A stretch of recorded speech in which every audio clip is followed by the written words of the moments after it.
How's it going, everybody? We got with us a few special guests tonight. We got Daniel P. Riley, and we got, I can get this going right. We got Mr. Mindflayer. How's it going, guys? Hello. What's up? Doing well. I will try to stop yawning. Oh, you're just fine, brother. There's going to be a lot of yawns in this one, then. Yeah, we'll get there. And just for those that might be curious, this is not alcohol, it's tea. Oh, heck yeah. That reminds me. But it could be alcohol. Oh, it always can. No, I have a thing. I only drink on Iron Age nights. Oh, well, that's probably a good play. Weekly, you know. Yep. My Friday chill out. Like and sub to the pub. Oh yeah, like and sub to the pub. Welcome. There's buttons down here. You should touch them. Yeah, they're around there somewhere. Marcus, shut it. The dog says hi too. Hello, doggo. This episode is very special. It's about cryptids. Oh yeah, we have with us Mr. Mindflayer, who is a cryptid. A cryptid. Well, yeah. I mean, essentially, I could be a cryptid, yes. He's a self-proclaimed student of the bizzare, which I think we can all relate to. That I am. Yes. And Daniel P. Riley, of course, sees a lot of bizarre things, talks to a lot of bizarre people. And I actually I haven't talked to anybody about this really beforehand, but like I have a feeling Daniel P. Riley has a few interesting stories in there somewhere in that noggin. I don't know. Yeah. I don't know. Like some ghost stories, right? Right? Maybe. Yeah. Yeah. Yeah, I've got a few. Yeah. Maybe a weird cousin who saw a cryptid. No, nothing that cool. No, like the question you have to ask is, where are you in relation to the Mason-Dixon line?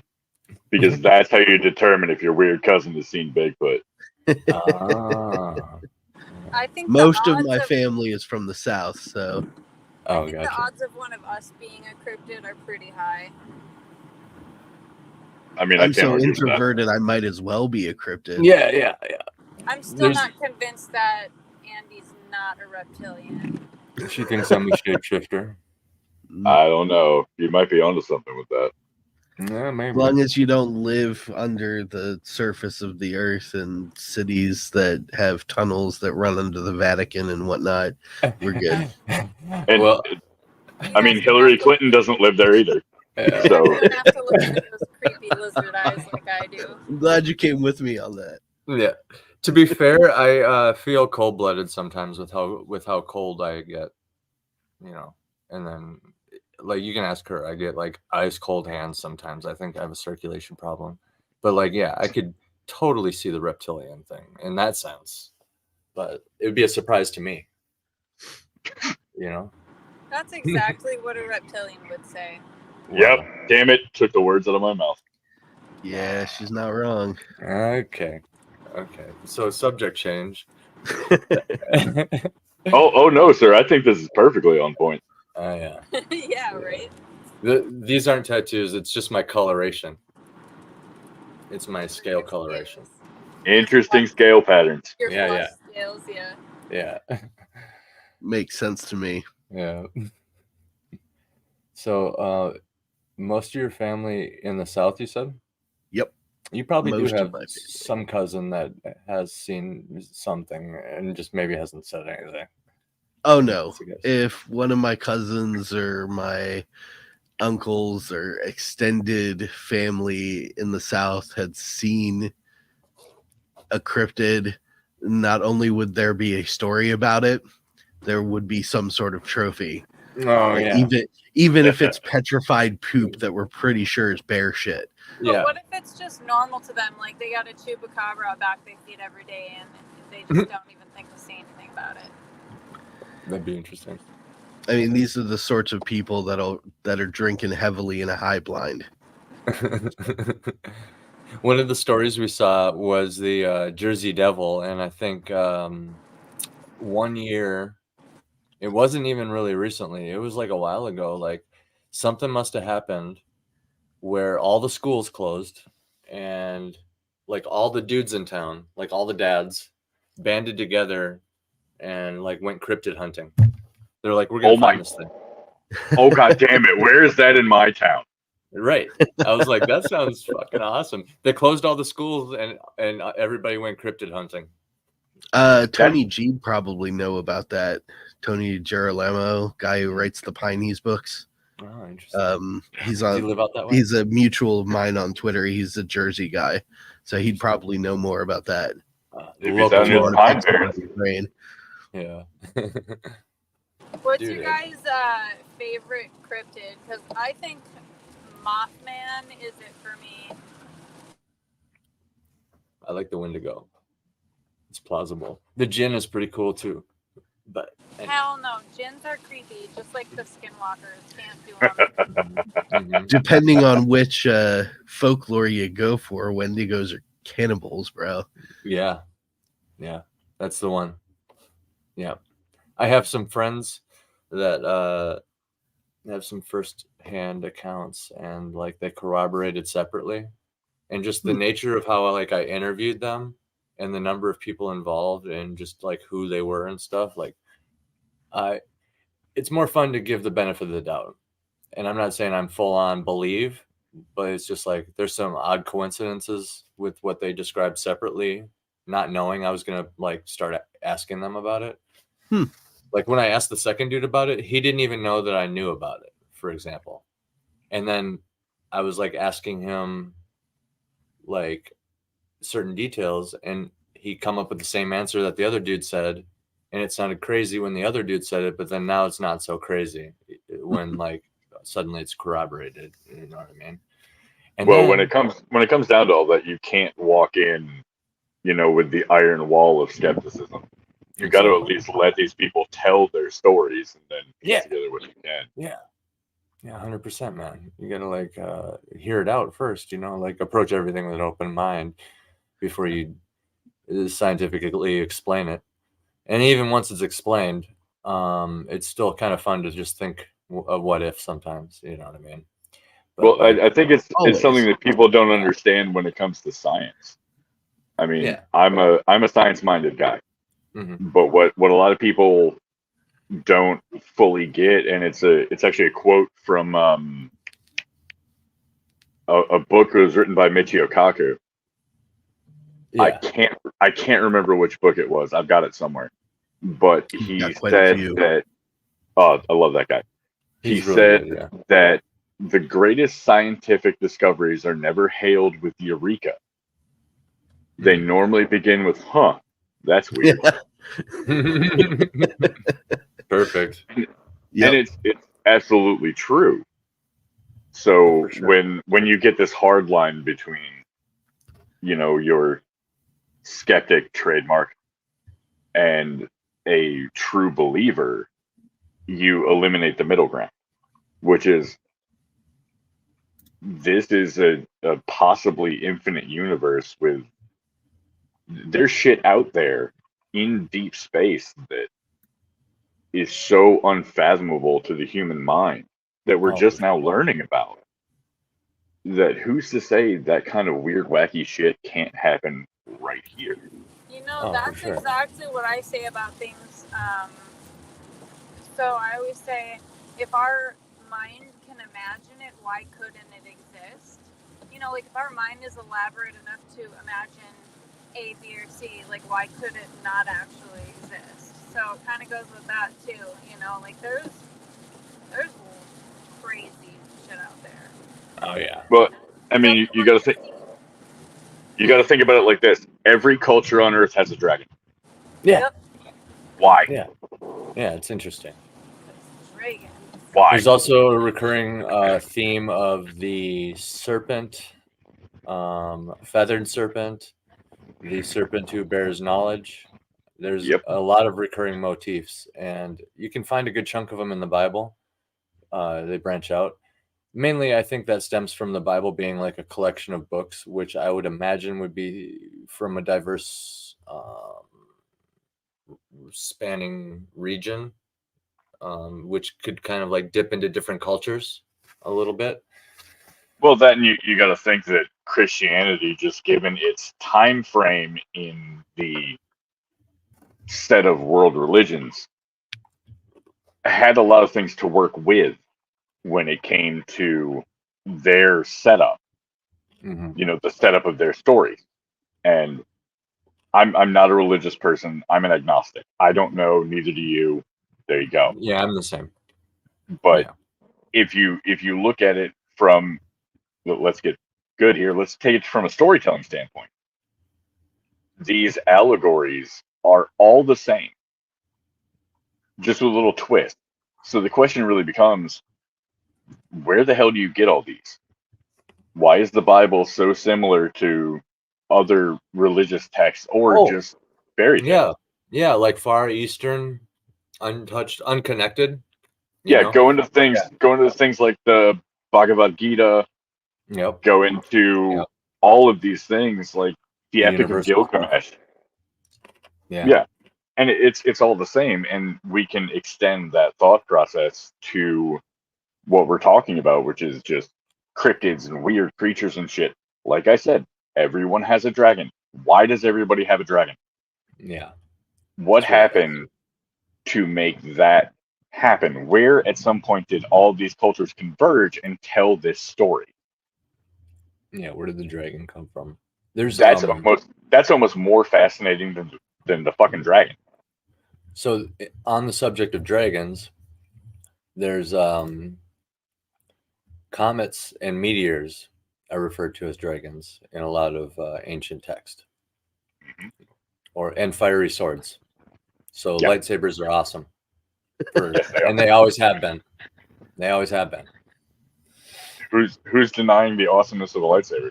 Oh, nobody since the dawn of man. I mean, imagine the first 12-year-old that took the burning stick out of the fire and was like, "Ugh," and hit someone with it. Yeah. One of the first things you do as cavemen children is probably have a lightsaber duel with flaming logs. You goddamn right. Yeah, why not? It's like getting in a Roman candle fight. Which I've been in. Those are awesome. Been there, done that. Yeah. A bottle rocket fight was pretty sweet, but that's a whole different thing. Yeah. But yeah, it wasn't until years later when like creepy videos on YouTube had already become like a trend and monetarily sound. Like everything was well established, and after the fact, I got into it a little bit. Like I started like looking into creepy videos just because I was like, I want to watch some like ghost videos or something. And if I watch 100 of them and just one of them is real, well, then I know I watched the closest thing to a real one, And I started seeing this recurring theme with creatures in the woods, like skinwalkers, rakes, wendigos. A lot of people tried to say it's Bigfoot, but then you watch the video and it's the same as all these other videos. And it's just like exactly what my fucking friends described to me. It's exactly what they described to me. And I like watch these videos. I'm like, it's like literally their story right here over and over again from different people all over the world or whatever, all over the United States or wherever, I think somewhere in Europe and shit. But if you get into the Appalachians, there's a really very aptly named cryptid that kind of follows those same lines. They call it the knot deer. I'm really happy that you said Appalachian correctly. Thank you. Oh yeah. But, ma'am, I'm from North Carolina. Okay, that explains it. So the concept of the knot deer is really funny because it's essentially all of those things, in the shape of a deer. But these mountain folk have no idea what the fuck to call it, but it kind of looks like a deer, but it's not a deer, mind you. It's not. Yeah. So we're gonna name it the not deer because we can't think of anything else. It's very much deer-like, right? Yeah, it looks like a deer until you get up on it. And then you see that it's kind of like sometimes on its hind legs, sometimes a lot bulkier than a deer, closer to the size of a bear, sometimes has a human face, sometimes this. And the list goes on because the not deer is like a catch-all term for weird shit in the woods. Wow. Oh, man. Look into the Appalachian stuff. It's wild, the shit you get out there. Dude, the lore around all the mountains, I'm sure, is just insane. You know what I mean? Oh, yeah. No, it looks like we lost Katie. That's all right. She'll be back. Yeah. So what are some more appealing, cryptid, or creepy, strange, mysterious stories that you've heard, Daniel? Well, there's a few out this way. Yeah. Nothing real, like, super interesting. But there are a couple of standing stone formations that people have come up with all kinds of crazy reasons for why it exists. Those are fun. For me, mostly, I know more about the legends and lore of the Gettysburg battlefield area than I do like cryptids and stuff like that. That's, my daughter and I love the ghost stories of Gettysburg. So rather than cryptids, you're more like spirits and stuff and hauntings. Well, I do a little bit of research on everything. Yeah. Personally, I am a Catholic now, so I'm quite the religious person. I respect the traditions of Catholicism. But before that, I did a lot of research into all of those other religions. There's a reason for that. But I spent a good chunk of my life learning about other philosophies and spiritualities in order to try and find what I was looking for. So, it's one of those things. But there was this really cool story that I heard from a tour guide in Gettysburg. Could be both, could be awesome.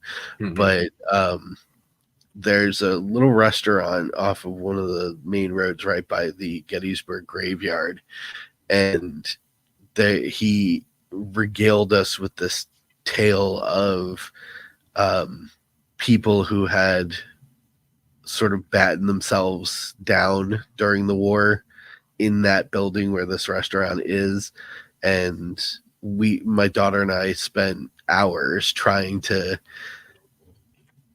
catch a glimpse of this one particular ghost that was supposed to be looking out the window to see if the fighting was over so they could escape. It's a young girl who had apparently died there.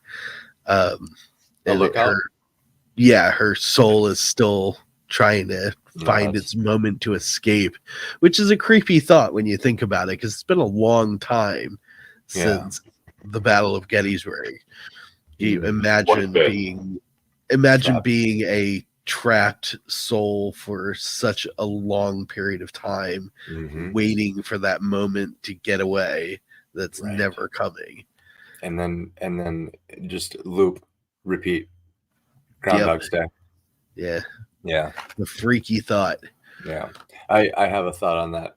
Mindflayer, were you going to say something? No. I just hit the wrong button and booted myself from the stream and came back in. Welcome back then. Thank you, sir. I'm hoping Katie didn't hydroplane. Yeah. Yeah, hopefully not. Yeah. Let's hope not. I'll let you know when she texts me. Yeah. Anyway, there's an interesting thought on like ghosts, for example. I heard somebody talking about this the other day where it's like like, I don't know how to explain this. Locations or objects can have memory. Yeah. Or like, I guess another way of putting it would be like they hold energy, or they like imprint energy, right? Like, yeah, it's a prevailing theory. yeah, and this is another universal cultural recurring theme, just like dragons, right? Is that every culture? Yeah. Well, like every culture, they'll either believe like a location, has some sort of like energy or power, or like perhaps a talisman or an object. It's all kind of like a similar idea with different variations. But like the interesting thing that I heard was like that it really jumped out at me was this idea that like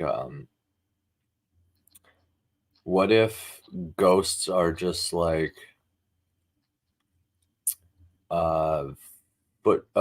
like a fingerprint, or like a footprint in the sand of like the energy of like an object or like a location, right? Like it's just like an imprint.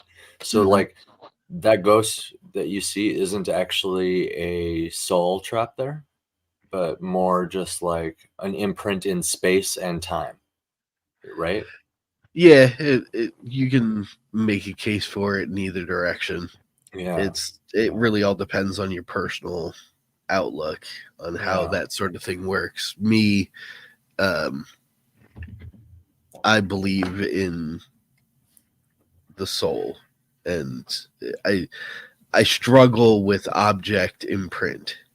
Yeah. Because objects, they don't technically have their own energy, not inanimate objects anyways. They have energy that comes from something else. Yes. So like the concept of, say, a building, because it's an inanimate object, it's hard for me to wrap my head around the idea of a haunting being an imprint of someone baked into the walls, basically. Right. Well, like the idea would be like, okay, when you say an object is haunted, right? This is where I struggle with the theory too at the same time, right? Like when you say an object is haunted, does that mean you just get the object out of the house to stop the haunting? Or when you say the house is haunted, because technically, I guess you could say the entire house is an object, right? So how do you stop that haunting? How much of that do you have to get out of the house for the haunting to stop? And I think that's the theory. It's like, if you think about so you have a house that's haunted, say using the restaurant ghost story with the lookout girl. So if the building itself is reduced to rubble, exactly, does the lookout girl still appear in the air exactly where the window would be? Or is she just walking around? Yeah, it doesn't really make it's one of those things that doesn't make sense. That's fun to ponder, but you end up just diving into a rabbit hole that you never reach a conclusion of. What's that movie where they're going in the portal in the TV Native American graveyard? Poltergeist. Poltergeist, yeah. Poltergeist rules, right? That's the idea. Poltergeist rules. So like is the land haunted? Or like, you know what I'm saying? Yeah, well, if the land was haunted, like the concept of like specifically Native American burial grounds, right? Like the idea that a collection of spirits could be in the ground. The ground is a living thing, so it makes some sense. Oh yeah, like it's housing the biggest thing you have to do is make a differentiation in the origin of the spirit. So that's what I mean by personal preference, is your origin of spirit, I guess. Well, I'm gonna take all of them at once. Yeah. So like, let's say you build a house on top of an Indian burial ground. Well, you can demolish the house; it doesn't fucking matter. Right. You've still desecrated a hollowed area. Yeah. Right. It's not the house; it's the land. Exactly. So if you have a spirit haunting a house, right? Let's say they died tragically in that house. The land itself doesn't necessarily matter. That is the frame, the wood, everything of the building itself. And tearing it down probably won't work. You probably just have to burn it to the ground. Like burn it in salty ashes. Like the foundation. Yep. Burn it, salt the ashes. The foundation really wouldn't matter. That's how you get creepy basements, though. That's how you get haunted basements. This house is new. It was just built on the old basement. What's going on? You know what I mean? No. And there's your problem. That's why real estate agents have to disclose that kind of shit. Oh, that's weird too. I love talking about that. I think it's great. Yeah. But when it comes down to like a haunted object per se, let's go with your classic Robert the Doll. Yeah. If you guys know Robert the Doll. Busby's chair. You guys know the story of Busby's chair? No. It is a cursed chair. It is a cursed chair that is, some people say it's cursed, some people say it's haunted. It could go either way. It was actually in a pub in England, and there was this ornery son of a bitch by the name of Busby. Interesting. He'd pick fights, he'd do a bunch of shit. But prior to his death, he literally laid out a curse. Oh, the chair. That no one could sit in his chair. Because it was his chair. After he died, a couple Royal Air Force guys were in the bar. And one of them sat in his chair. Died shortly after. Oh, wow. And I believe this happened a couple more times, and they got to the point where they actually mounted the chair onto the wall. So Busby's haunted chair. So when you get into like objects like that, then you get into the more interesting aspect that people go into with spirits, which is resonant emotion. Right. So resonant emotion. Resonant emotion. Interesting. So the idea that emotion has a wavelength that it imprints itself. Mm-hmm. And it's funny that you brought up poltergeist, because if you look back through history of a lot of reported poltergeist encounters and things, you'll notice something. Poltergeists tend to happen in a house with girls who are going through puberty. Interesting. That is an interesting observation. And what it basically comes down to is people, there are groups of people who believe that the concept of a poltergeist isn't necessarily a separate spirit, but some form of energy that latches on to the turmoil that a young girl faces during puberty. Oh, cliffhanger. Dang it. No, that's a good point. Mindflayer, you're cutting out. So... Am I cutting out? Oh, that's sad. Okay, now you're back. Okay, that was weird. Okay. So, do you know where you? I don't know if you know where you cut out. I'm not sure. So, basically, just to sum back up what I said, there are people who believe that poltergeist activity isn't necessarily a separate human spirit doing this haunting. What they believe is that it is some sort of spiritual energy that is feeding off of the whirlwind of emotion that comes from being a girl going through puberty. Oh, feeding off of the energy wavelength? Yeah, because, I mean, think about it. Puberty is rough on all of us. And having never been a woman myself and doubting that either of you two have. Dude, that's a great theory. What was the emotional thing called again? like resonant emotion. Resonant emotion. It's like the concept of a resonant haunting versus an active haunting. This actually kind of factors in with the magic system I've been working on. Oh, nice. That stream on Iron Age Nights with Dice Bag Games, Daniel. Nice job that night, by the way. Shout outs to Drink with Crazy and Iron Age Media. I need to go rewatch that. I actually was really busy while it was playing, so I was only hearing some of what was going on. But like I was in the chat, right? And just like what I was picking up, what you guys were talking about was like for some reason, I don't know why, it was like bringing up some old ideas I had as far like I don't know. You guys were talking about Pokemon and stuff, and it got some. That's creative... the game that he's creating. It's called Creatures, and it's basically D&D with capturable and summonable animals. And I have been trying to get somebody to sit at a table with me and play like medieval adult Pokemon D&D for like years. And basically each time I do that, it naturally develops a little bit more. So I didn't know I was like investing in this thing this whole time.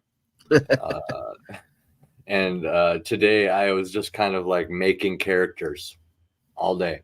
I don't even know how many I have. It's like a long ass list. I had to pull it out of my story seeds and start its own note. Nice. And it's officially world building now. But one of I was looking at it, and just to not eat up too much time explaining a whole magic system, one of the wings of it is like death magic, blood magic, and emotional magic, right? But I didn't know what to call it. I didn't know there was this term, resonant emotion. So you may have helped me. You could call it like resonance or something like that. Emotion resonance. You'll find when you start looking into it that it has a lot of parallels with psychic phenomenon. Oh yeah, because they're very closely linked. But the psychic imprinting is just almost the same thing as emotional resonant. When it boils down to it, it's just calling it by a different name. Yeah, well, if you look at it, that's why the whole ability of psychometry exists. And psychometry. Psychometry is where someone can basically use postcognition on an object. So what they can do is, like, let's say you have a glass vase in your house, right? A psychometer could touch it and see the history of that vase. Oh, in theory, yes. Yeah. The new Jedi. That's the new Jedi power. Yeah. A buddy of mine, when I was trying to think of a superpower back when I was first starting to write my novel, I was like, hey, let's bounce superpowers off each other. Like, just it was real early stages, like when you try to think of a badass, one of the things you think of that they can do in a fantasy world is like some sort of superpower or something, right? And his only answer he gave me was basically that ability. And I seriously considered it like an entire story where the main character doesn't really fight or anything, but they're really powerful in the sense that they like know everything that every object has been through, basically. Well, imagine what you could do with that in the sense of like being a spy. Yeah.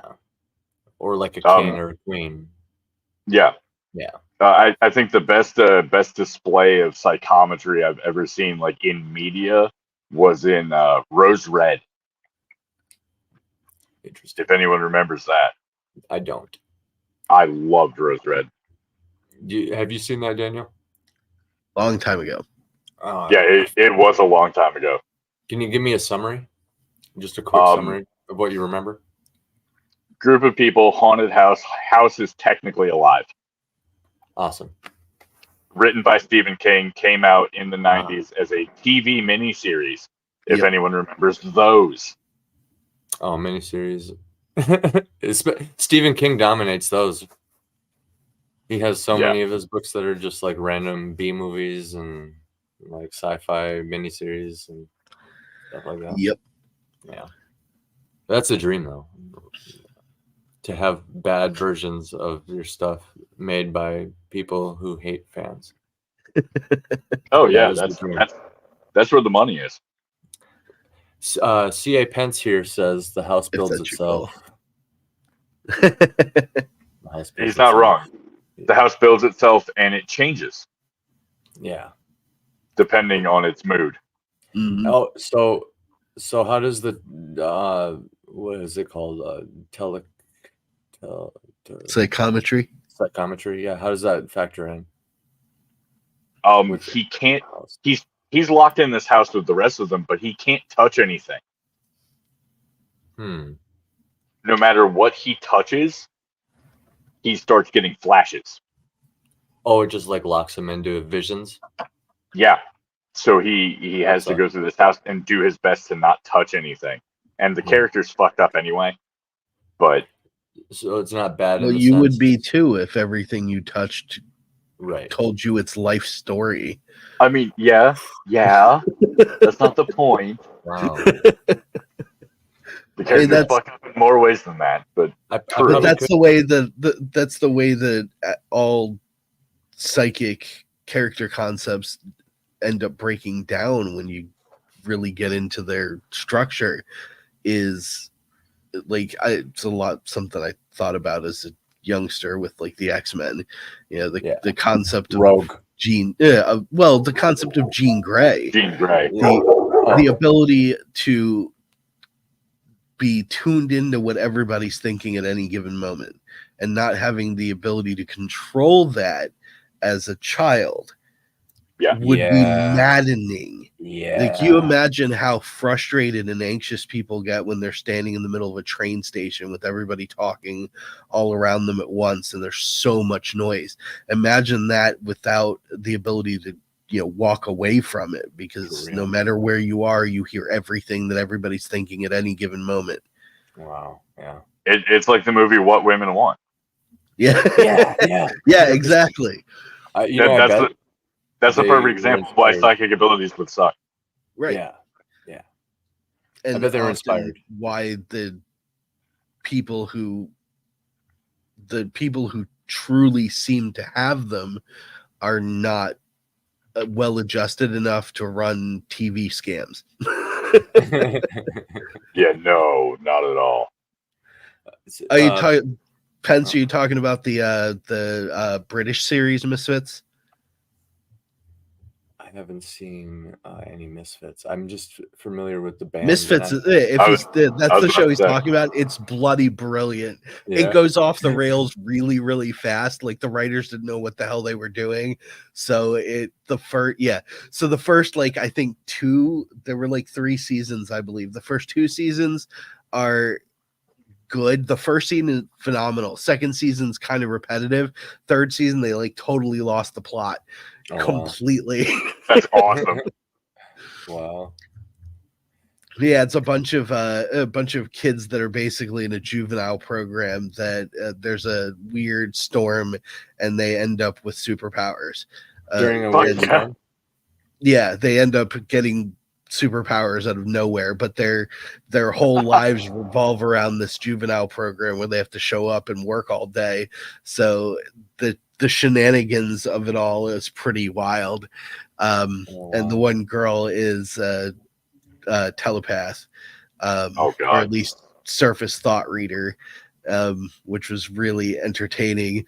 The best character in that show, in my opinion, it will always be Nathan, who was this utter ridiculous delinquent, and you have no clue what his powers are the whole time, and he's like tarted off because everybody's got these abilities, and he's like, I don't know, I can't figure out what I do. Everybody else has these things. I don't think I can do it. When it turns out as he's immortal, he can't die. Oh, God. And the only way he learns that is because somebody actually kills him, and then he comes back to life. What a way to find out. Yep. I mean, how else are you gonna find out? Yeah. It's a really fun, kind of low budgety show. But that sounds like yet another show to put on my list of shit to watch. Yes. And it's got a badass opening theme song too. Like, nice. It's great. The whole intro is phenomenal. The wife actually found a show from Paramount Plus of all fucking places. One of their originals. It's called School Spirits. I haven't heard of it. Neither did I. She was like going through it the other day and just put it on on a whim, like, okay, let's see what this is about. She binged the whole thing. I got home and she said, you need to sit down and watch this. Huh. So, quick premise, girl dies in her high school. She cannot leave said high school.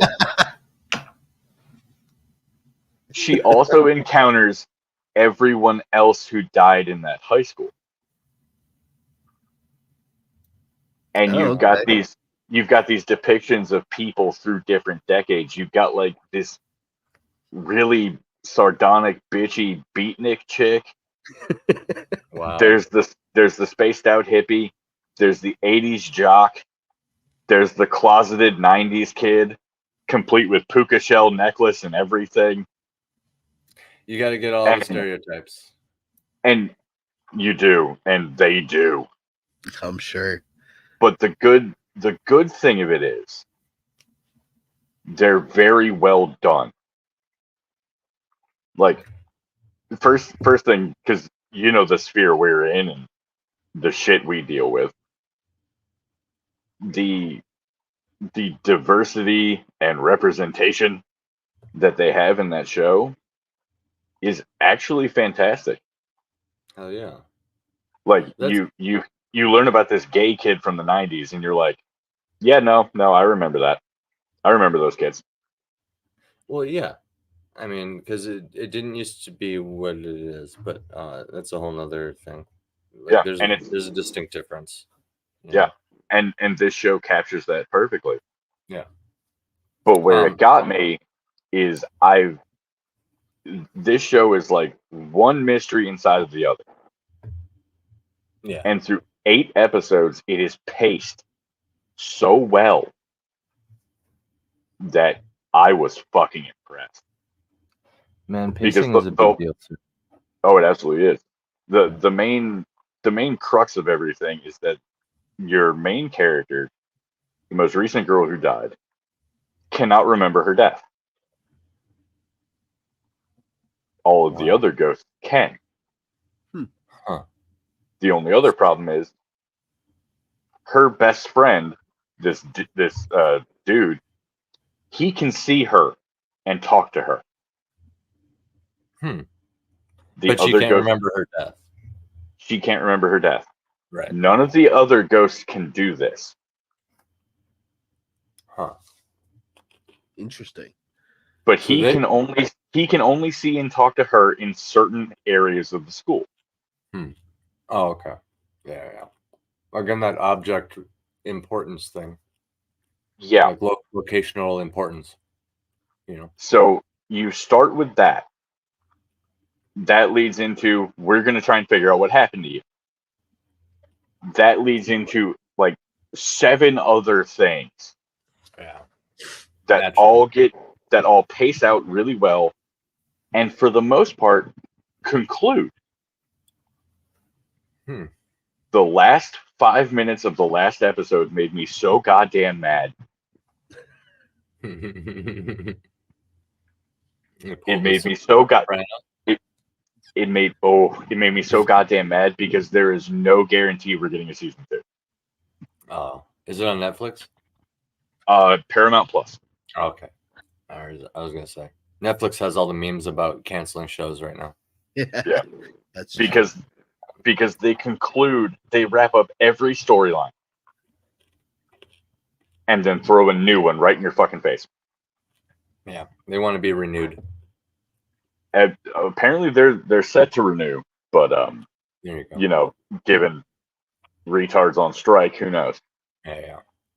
But I would honest to God recommend that show. I was just fucking floored.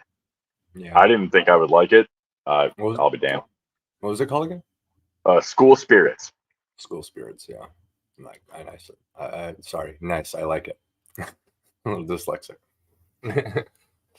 You mentioned they did all the different character stereotypes well. Oh yeah. Oh, absolutely. Well, that leads me to a thought about it.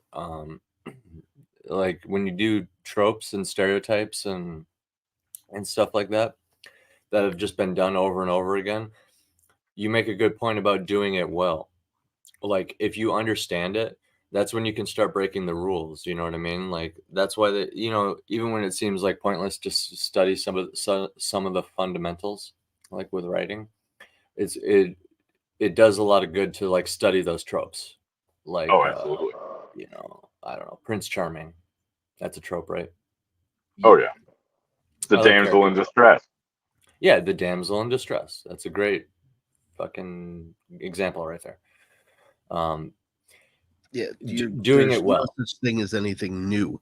That's the point. And one of my favorite writer quotes, Samuel Clemens, of course. I'm just going to paraphrase the last part of it, but it's basically every creative mind now, because everything's already been done. Your job is to take all the things that have already been done, because everything has been done. You put it in a sort of mental kaleidoscope, you give it a little twist and look at it from a slightly different angle, and then you present it to the world. Yes. That's it. That's how you get Metatron's cube, right?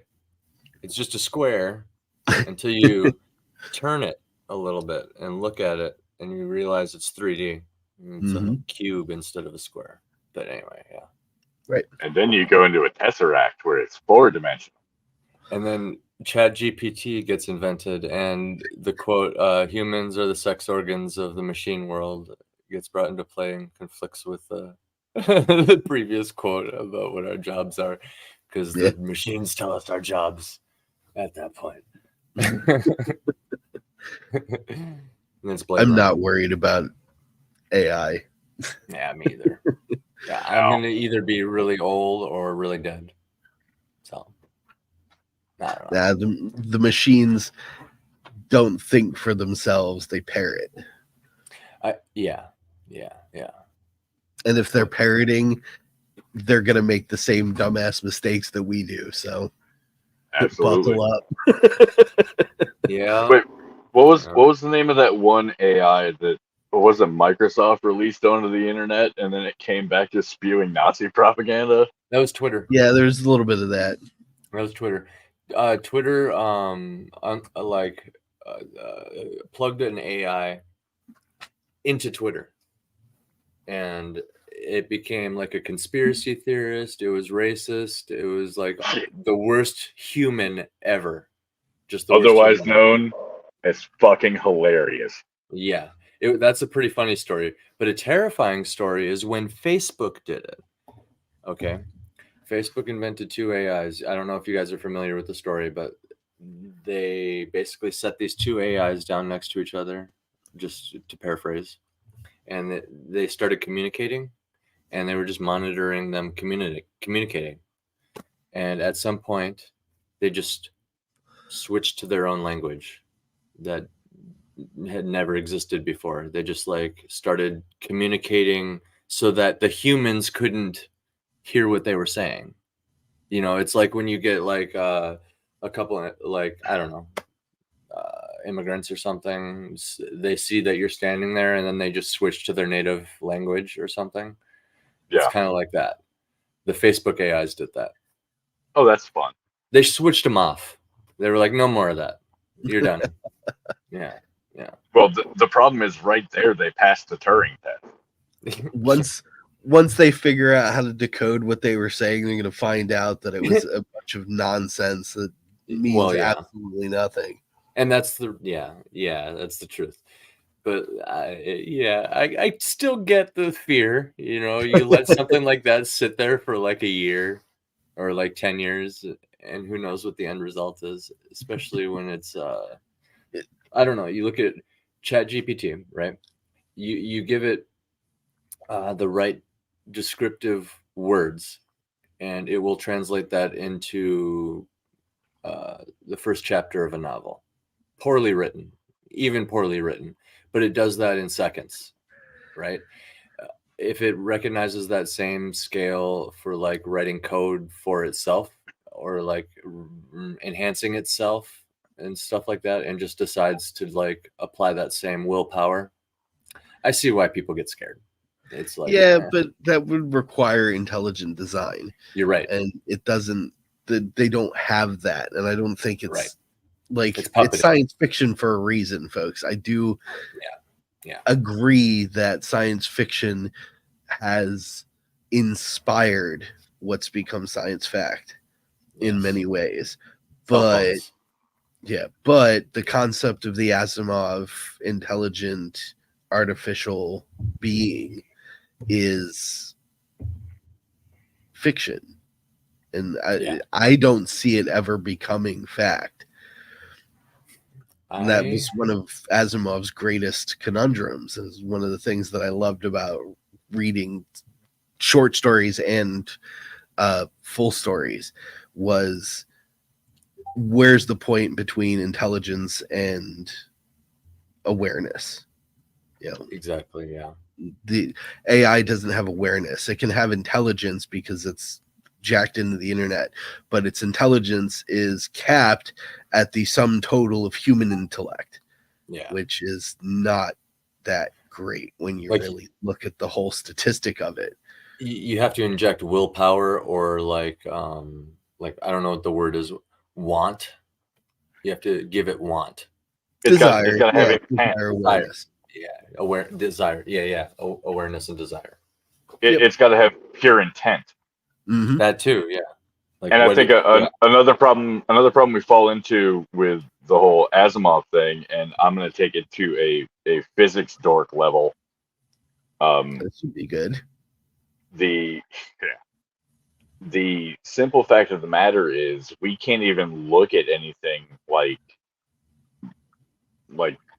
even more advanced self-replicating robots or true AI until we surpass even stage 1 of the Kardashev scale. We are a stage 0 civilization. True. And I mean, I don't think a lot of people take the Kardashev scale into account when it comes to thoughts like this, because you need that kind of like computing power. You need like room temperature superconductors. You need these things to make any of this sci-fi work. I believe it can work. I believe you could get there, but we would have to greatly advance where we are as a civilization to even begin to make that happen. We haven't even learned how to fully harness the energy of the fucking rock we're on. And if Tesla's things were to be believed, using the Earth itself as a superconductor could technically work. Technically. It'd be weird. It would take some doing, but it could work. But I mean, we're still a type 0. We haven't hit type 1. We can't harness the power of the planet. We're nowhere near a type 2. Because unless we learn how to make a Dyson swarm real quick, or, a Stapleton sphere, it really doesn't matter. We're not going to be able to harness the full energy of our mother star. And Kardashev 3 is just way out of the question. It's an interesting premise because it's fully theoretical too. The Dyson sphere?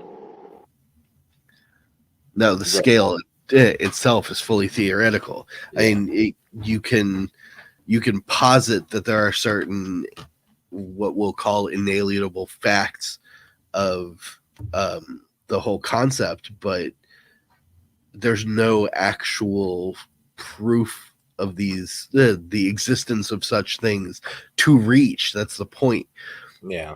Like if you imagine the concept as a mountain, the top of a mountain is a theoretical thing until someone gets up there and sees what's on top.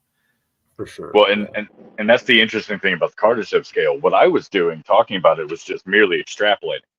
Yep. The scale itself is merely based on energy consumption. That's the whole point of the Kardashev scale. Yeah. So a type 1 can harness the energy of its planet, a type 2 can harness the energy of its mother star, and a type 3 can harness the energy of its entire local galaxy. Which is These wild. things are. Yeah, well, I mean, type 3, the best example you have for a type 3 is the Empire in Star Wars. Yeah. And now that we're talking about it, I remember the name of the book. The Michio Kaku book, Physics of the Impossible. Oh, and I remembered my thought on Michio Kaku. All right. My thought on him, I really like him and I respect him because he's incredibly intelligent, for starters, well respected among like his peers, but completely willing to answer any question. Like literally any old person could go up to him and ask him something. It could be a completely ridiculous question, and he will seriously consider it and try to answer it. Well, I mean, you got to think this guy's whole reason for going into science was being a Flash Gordon dork. Yeah. Good reason. Yeah. And I mean, if you look at it, I mean, Star Trek had to deal with that same shit with Heisenberg compensators. It's hilarious because they had actual physicists when they were doing the original Star Trek. They had actual physicists come to them and be like, guys, you're fucking stupid.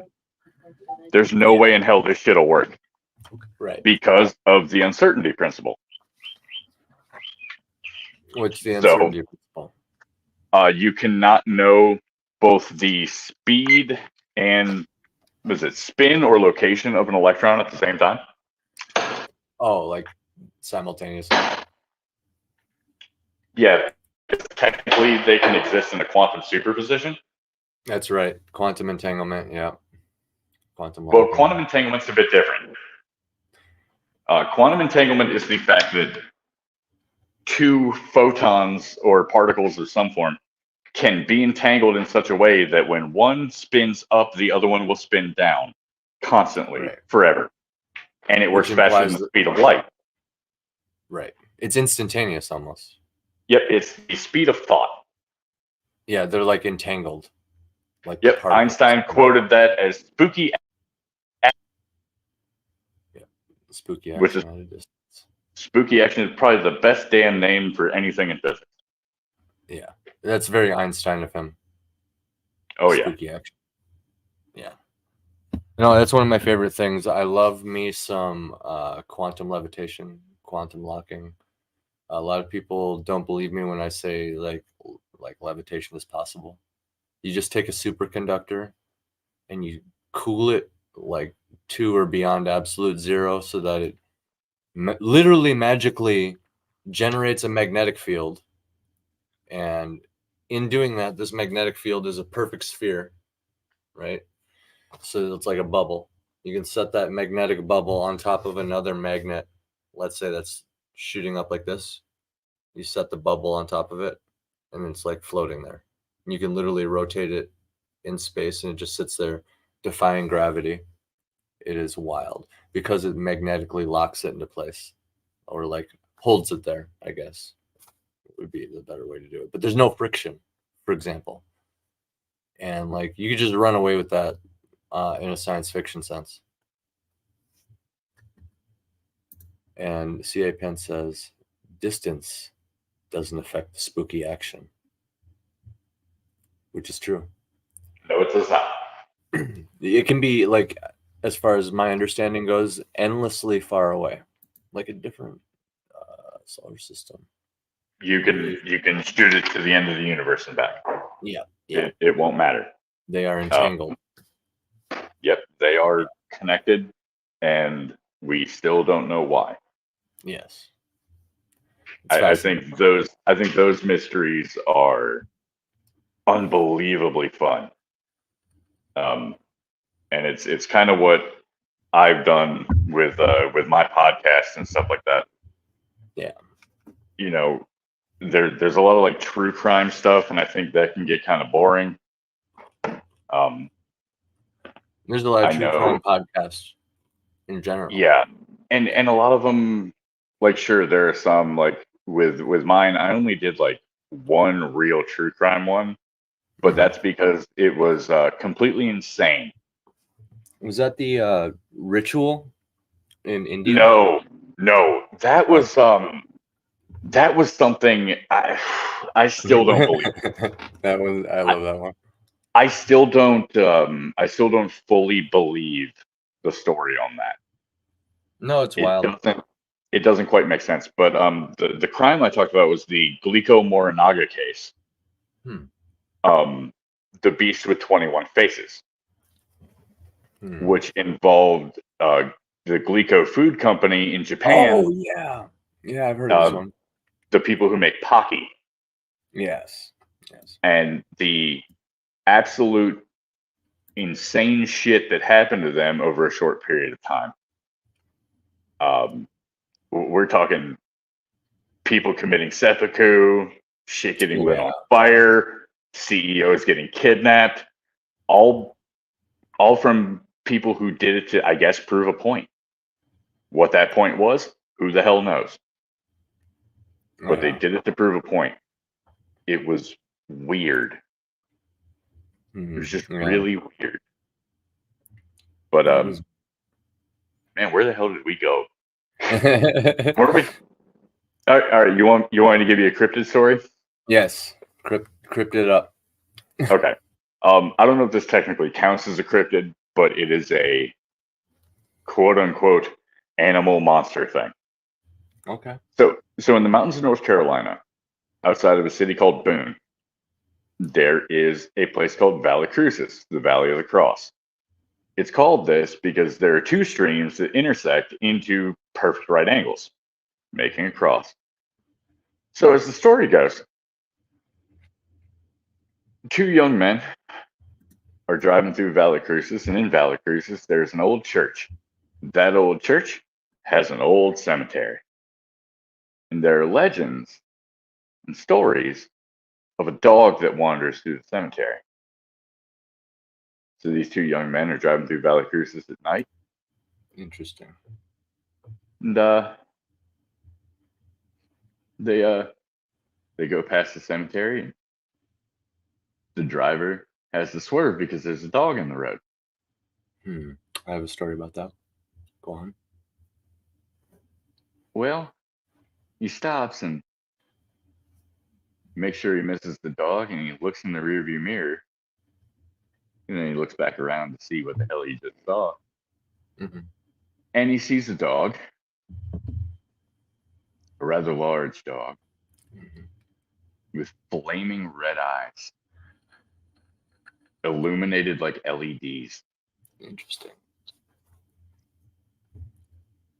He looks at his buddy in the passenger seat, and this is the direct quote, says, "Did you see that?" His buddy looks at him and goes, "No, and neither did you." They slam the gas and go screaming through the mountains. This thing is gaining on them. Oh, interesting. So they still see it. Oh, yeah.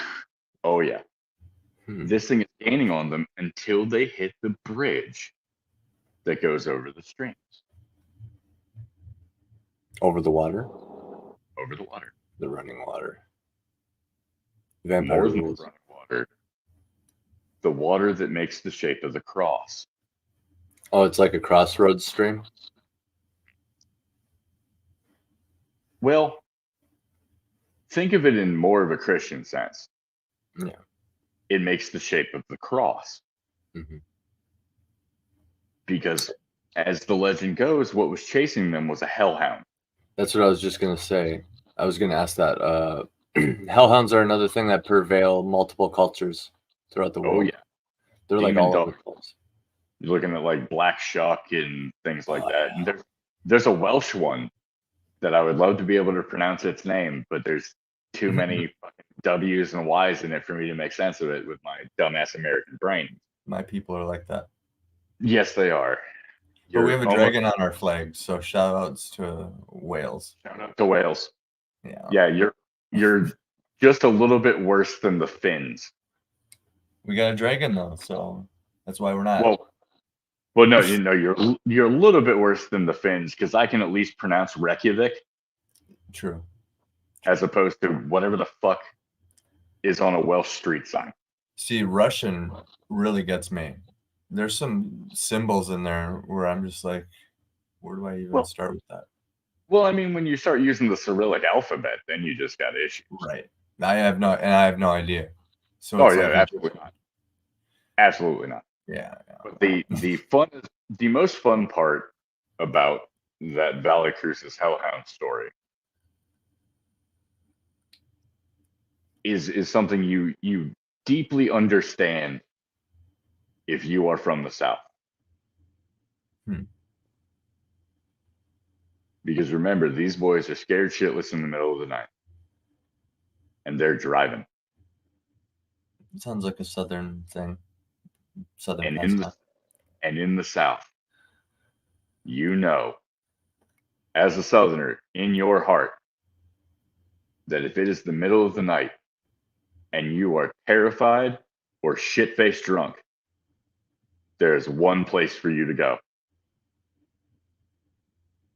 Where's that? The Waffle House. The Waffle House? Yeah. I think I've heard Daniel mention the Waffle House like on stream a couple times. These boys ended their story terrified sitting in a Waffle House. Yeah. I have worked third shift in a Waffle House. I wish. Yeah.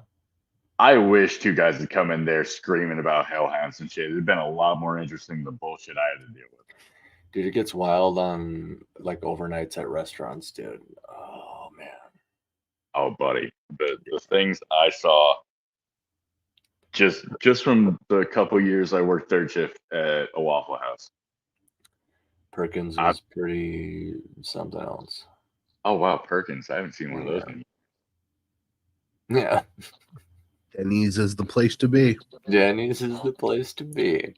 What the fuck is up, Denny's? Oh my god. Yeah. That builds character, boys. It does. It really does. Actually. You become superhuman just by eating moons over my hammy every night. Well, and also knowing that you're working a job and feeding yourself, learning how to cook, cleaning, working hard, all that stuff. Yeah. You say that until you work in a Waffle House. Well, when I met my wife, she was blown away that I could cook. I was like, no, that's sad. Normal. Most of my friends were like a lot of my male friends are cooks. You know? Oh yeah, I mean, most of my male friends were too. Yeah, it's like a job that's like slightly better than entry level at certain places, you know. Well, and another thing is, most people, like, if you're going to cook at just like a regular run-of-the-mill restaurant, they don't give a shit what you look like. Because my ears have shrunk up, but I had them in 1.25 inches. Oh yeah, so I got some tattoos. Yeah, close to that. So I got some tattoos, full beard. Yeah, like it's kept up, but full beard, and back of house. It's just kind of. You ever see the movie Waiting?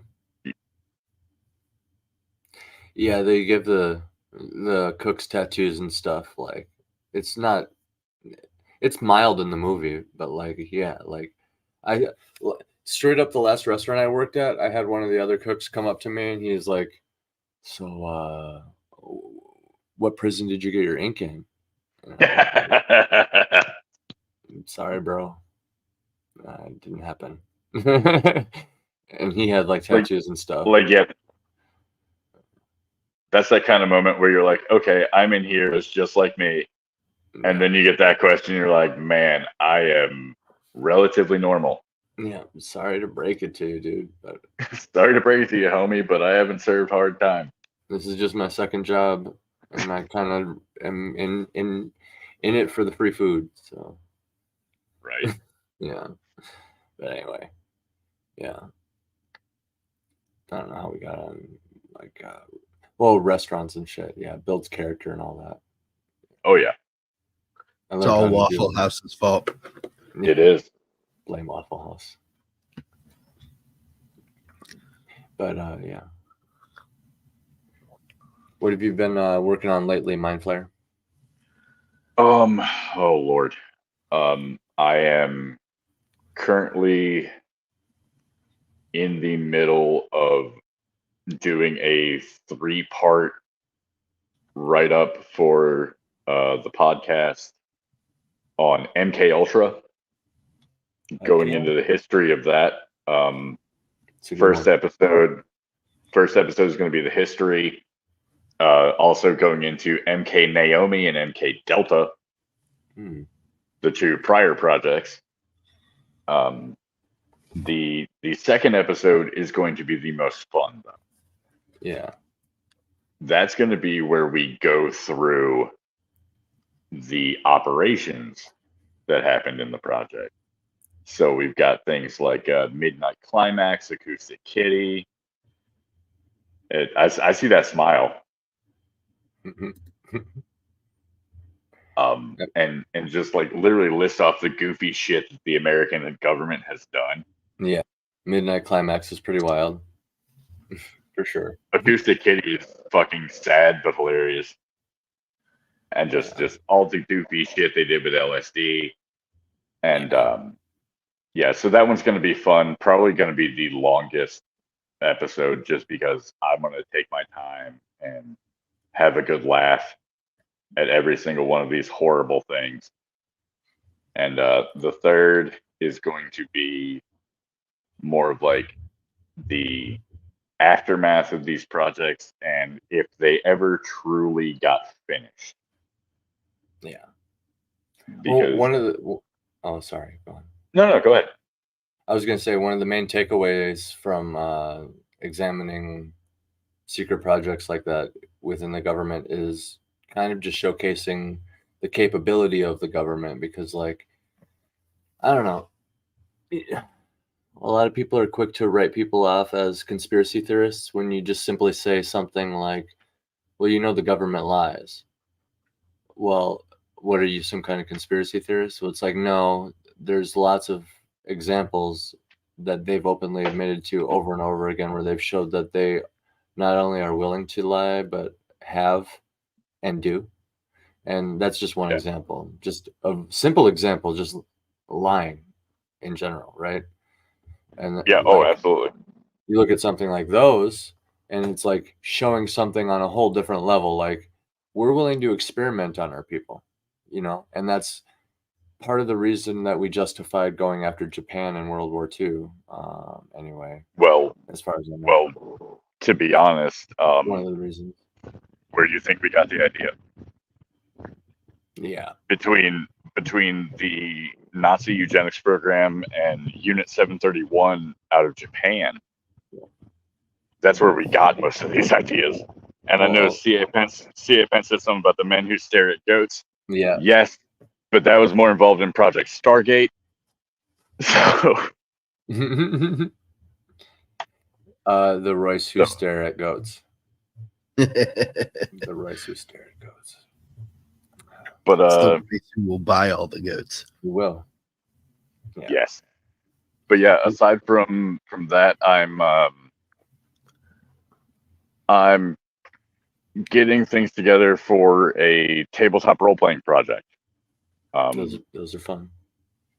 There's some moving parts to it, and I'm trying to get it to the point where I can start basically my own small press to put out purely system agnostic content.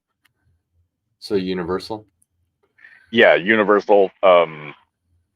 And what I want to do with it, because I've realized my love is telling stories and world building. Yeah. So a lot of what I want to do is make settings. And that's viable. I've got, for sure. Yeah, I've got 3 settings I'm working on right now.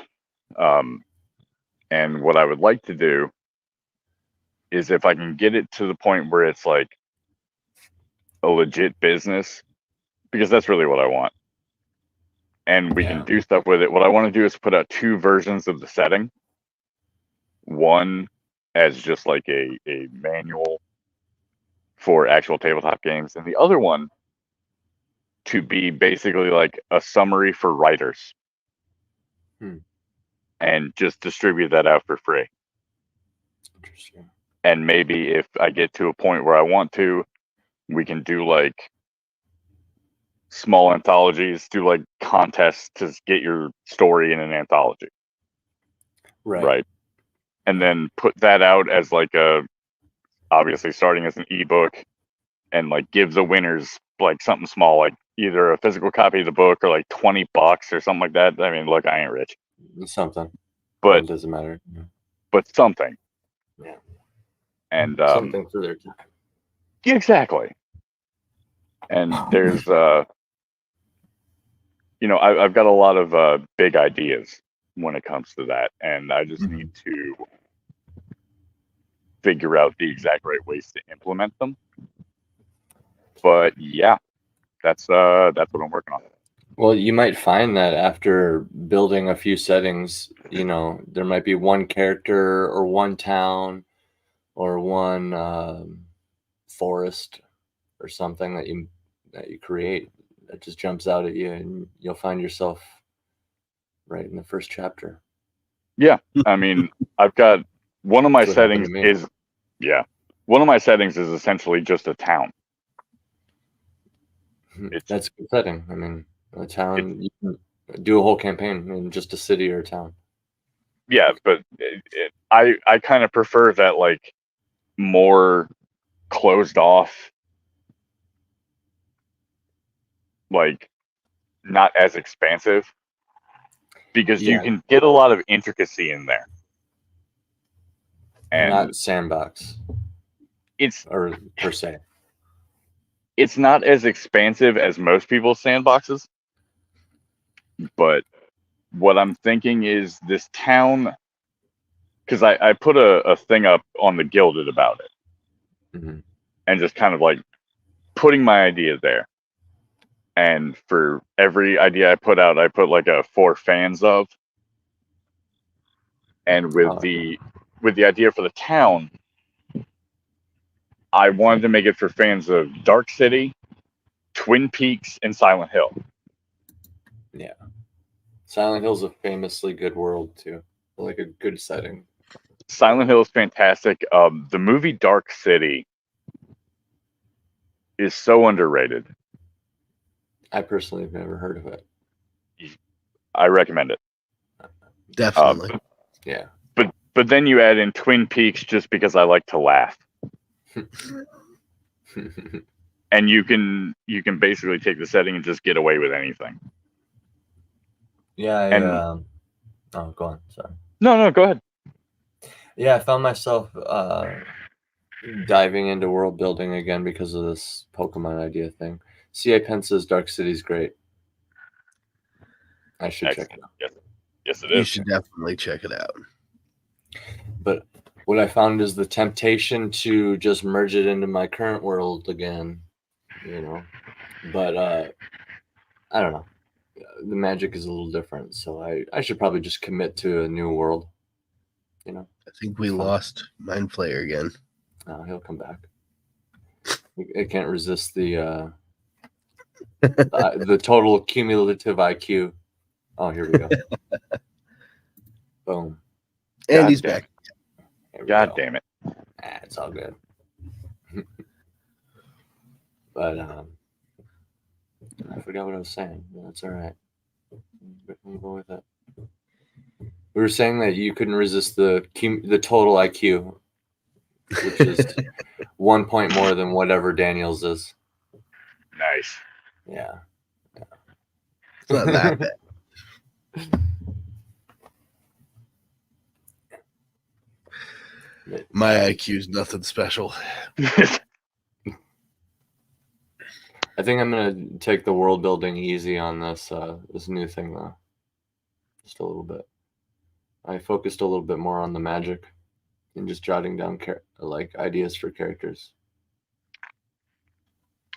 Okay, let's talk about magic systems for a minute. Yeah, that's great. One magic system I found that I really loved was from a role-playing game.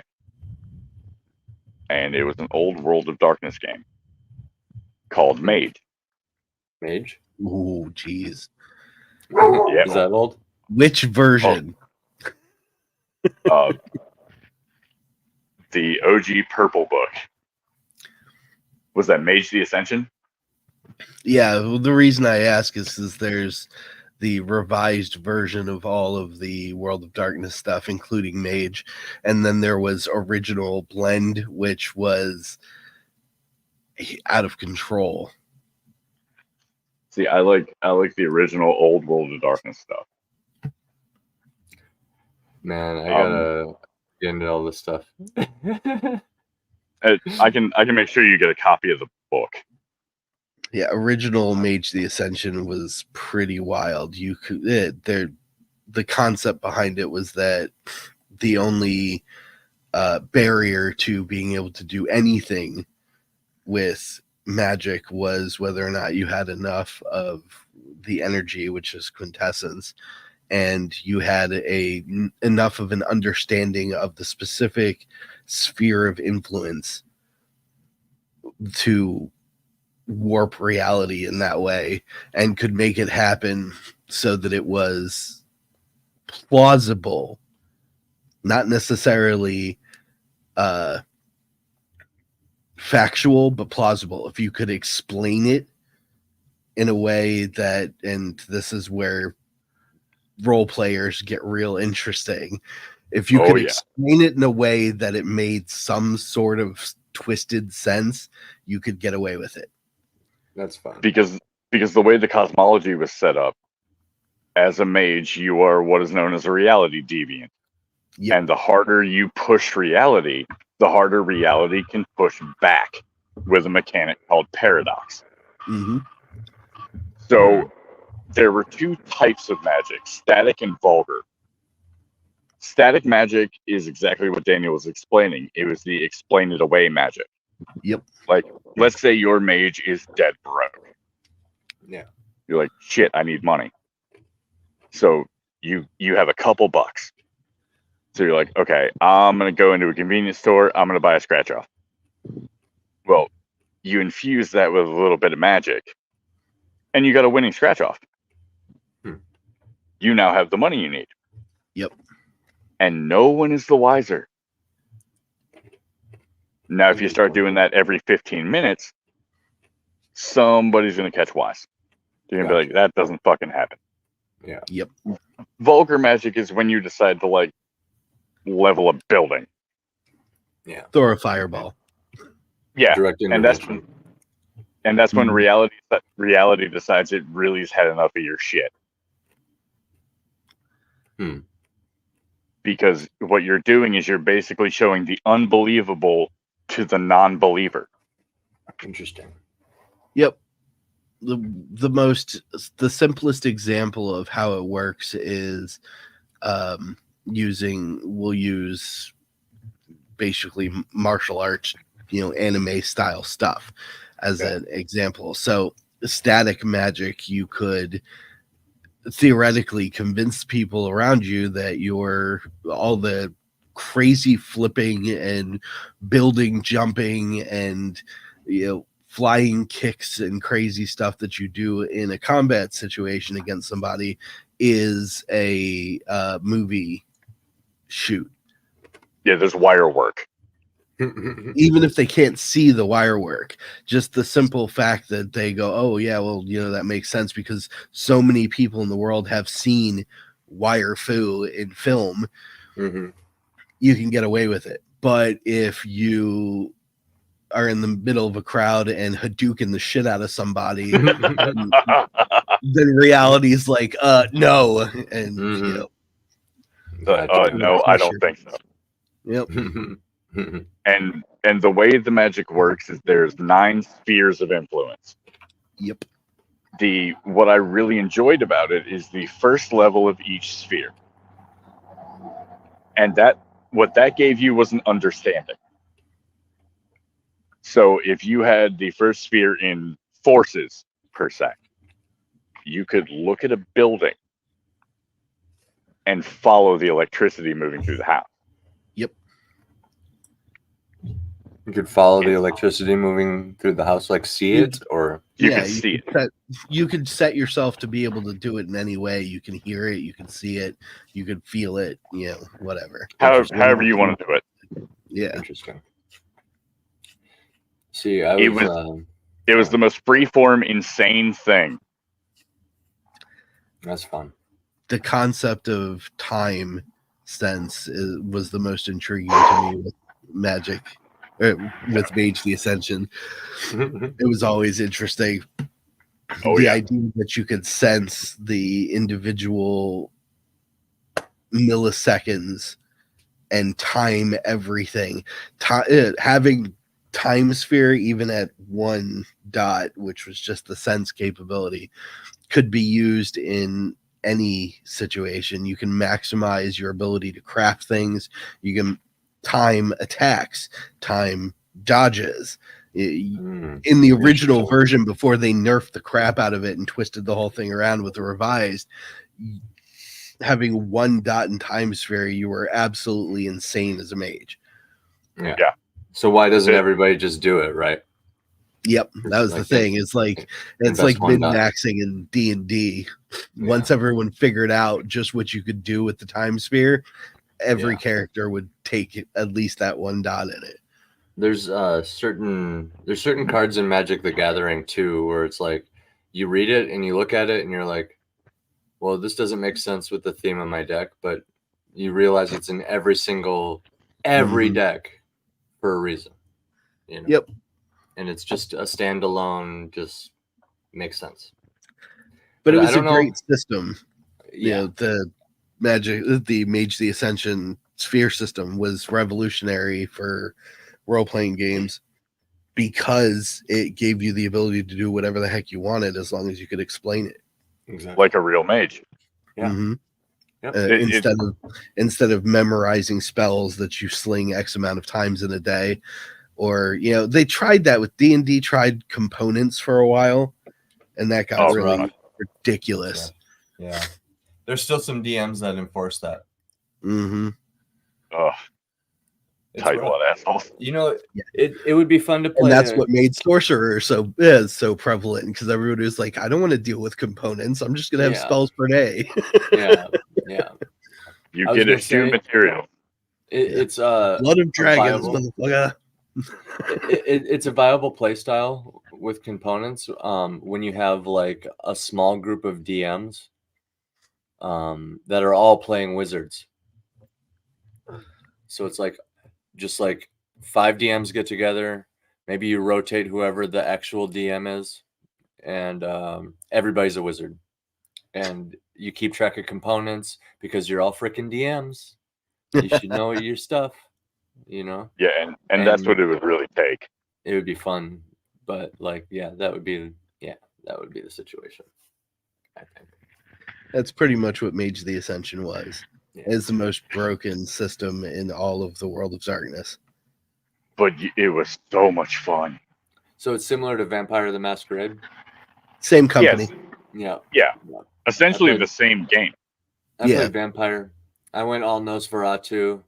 It was all obfuscation and like everybody charisma. Does obfuscation. Oh, dude, if you're gonna play a Nosferatu, you gotta max that animalism. Rat swarm. Oh, okay, all right. See, I was all babies for sewer dweller. I was just the little guy that was just like, what was I doing? I was kind of like the messenger, you know, like I don't know if there's any particular character in John Wick, but that's kind of what our vampire game turned into. It was like a movie of John Wick, and I was kind of like the pretty side character. BTM. Yeah, I was about to say. I was like the side character that was like basically just like the messenger. Like nobody hated me, but I'm not on anybody's side. You know what I mean? I don't know. So you pretty much just played a Nosferatu then? Yeah, Nosferatu number 2,864. Yeah, essentially, yeah. But I don't remember the mechanics of the game, but I remember I like invested everything into just one thing. It was specifically like my physical power or something. So I'm like walking around as this hunched, frail looking Nosferatu, but then like all of a sudden I pull out these giant claws and I'm just like messing you up. I don't know. I thought that was fun. We didn't play very much, but it was fun. Protein claws. Yeah. There was one old World of Darkness game I was dying to be able to like actually run, and it might be the only role-playing game I've ever had the book for that had 2 disclaimers. Which one? Yeah. Wraith. Wraith the Oblivion. Yeah. Wraith is weird. Yeah. Wraith is weird because you technically play 3 characters. So unless you get a really good GM. Yeah. Which is totally plausible. But the thing with Wraith is you don't have to worry about death. You're already dead. Interesting. You're ghost. And that's fun. And what it does is it leans heavy into Jungian psychology. So when you make your character, your base character is the psyche. Then you have to create your character's shadow. The shadow will come out when your character experiences trauma, goes through the really hard and heavy things, and there's an entire mechanic for that, for a situation called a harrowing. Here's the trick. You don't play your own shadow. The DM plays it? No. Interesting. You hand it to another player. Unless you have a really good DM. Yeah. But I always preferred letting the players do it. But in turn, you get to play someone else's shadow. So when that part of the psychology takes over, you are not in control. So you don't necessarily want to min-max per se.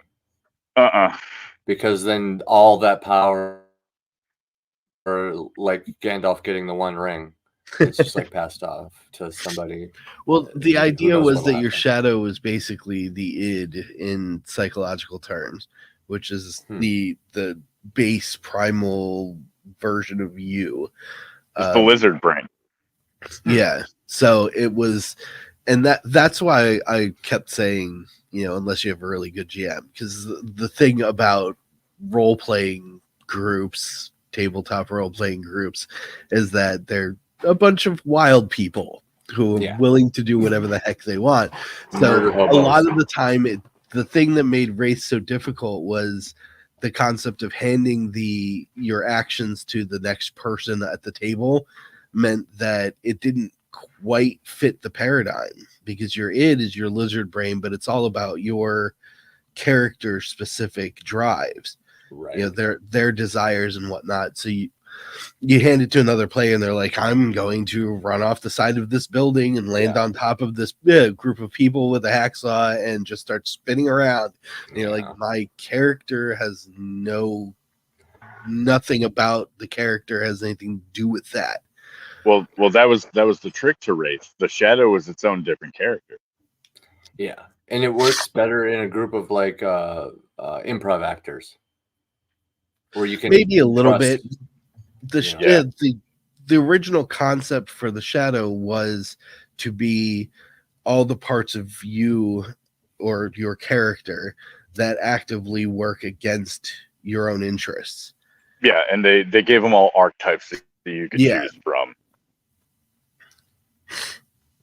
So it's like your own personal demons, but a lot of player troops, they, you know, at least the ones that I played in, and we did play pretty hardcore, but the ones that I played in, you would hand it off to somebody and they just do a bunch of wild and crazy stuff with your character. And yeah, it was detrimental to your character because they were doing stuff that had nothing to do with you. So there was consequence to it, but it always felt wrong to me on a psychological level because that was the idea behind the whole thing. You know, that because it didn't matter what the archetype was, the other player would inevitably do something off the wall.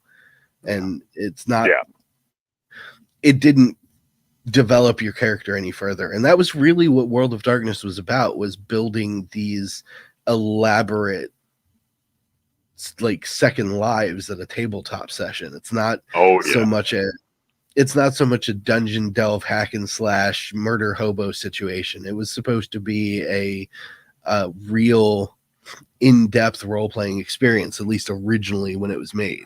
Yeah. Like it's like more social. Yes. Social. Yeah. Yep. Political. Well, I mean, that's Vampire the Masquerade right there. Yeah, Vampire was the political one, really. Yeah. Well, like you got to get into like vampire politics and dealing with the hierarchies and the structure. Exactly. All of that. Yeah. I was a huge fan of Werewolf the Apocalypse. Thank you. It sounds like, man, I missed all of these games. I was only aware of Vampire. So, real quick recap of what Werewolf is basically you are a bloodline of lycanthrope. These are natural lycanthropes, not like you bite somebody and it turned into it. They did that in the new version and it sucked. But you are a bloodline of a natural line of lycanthropes, and your whole purpose is technically the protection of the planet from corruptive forces. So, and the key factor of the game was rage, which was an inherent understanding that the corruption was so prevalent that you as an individual would never be able to conquer it. And that sense of inevitability pissed you off. And you could use that anger in a primal way to make yourself more powerful, even when you are, shifted to a werewolf form or even in your human form. It was a really dynamic system, and the story idea was super appealing to me because I love that find hope in the darkest of places sort of mentality, but also the savagery of going out there in the dark, transforming into this thing and like mowing through these monsters that are there to further the destruction of the planet. And it wasn't like a climate change, weird thing. It was it was not just the physical corruption of the planet, but the corruption of people as well. Yeah. They did just a real brief side because I'm a huge werewolf nerd. They did a retro style where in the past called Werewolf the Wild West. That was unbelievable in my opinion. Werewolf the Wild so much West. Fun. Yep. Werewolf and cowboy western situations, man. It was amazing. There's actually a version that came out more recently. I can't remember who put it out, but it's on Drive-Thru, where it's basically a werewolf in the fucking Stone Age. Yeah, I'm sure they've gone further. They did Victorian age vampire. Oh yeah, that'd be fun. Yeah, like they did different eras for different modules, and then they allowed you to take those settings and apply them to the other systems. Yeah. So they did like Mage of the Dark Age. Yeah. The World of Darkness was probably, in my opinion, some of the best role-playing material we could have ever gotten. Yeah, until the culture. Yeah. Everybody wants to go, oh, it was so edgy. Fuck yeah, it was. Yeah, it was edgy. Trench coats and machine guns. Let's fucking go. Yeah. Yep. It's where Matrix got their wardrobe. Their whole fucking wardrobe. Yes. Yeah. Yep. The prevailing trope in World of Darkness was actually trench coats and swords, which was stolen from Highlander. So yeah, because in the original version, the fastest and easiest way to eliminate your vampiric opponent was just to take their damn head off. Yeah. Yep. Yeah. So there was always a sword somewhere nearby. And those tropes were so prevalent, they even made their own joke book about it. Mm-hmm.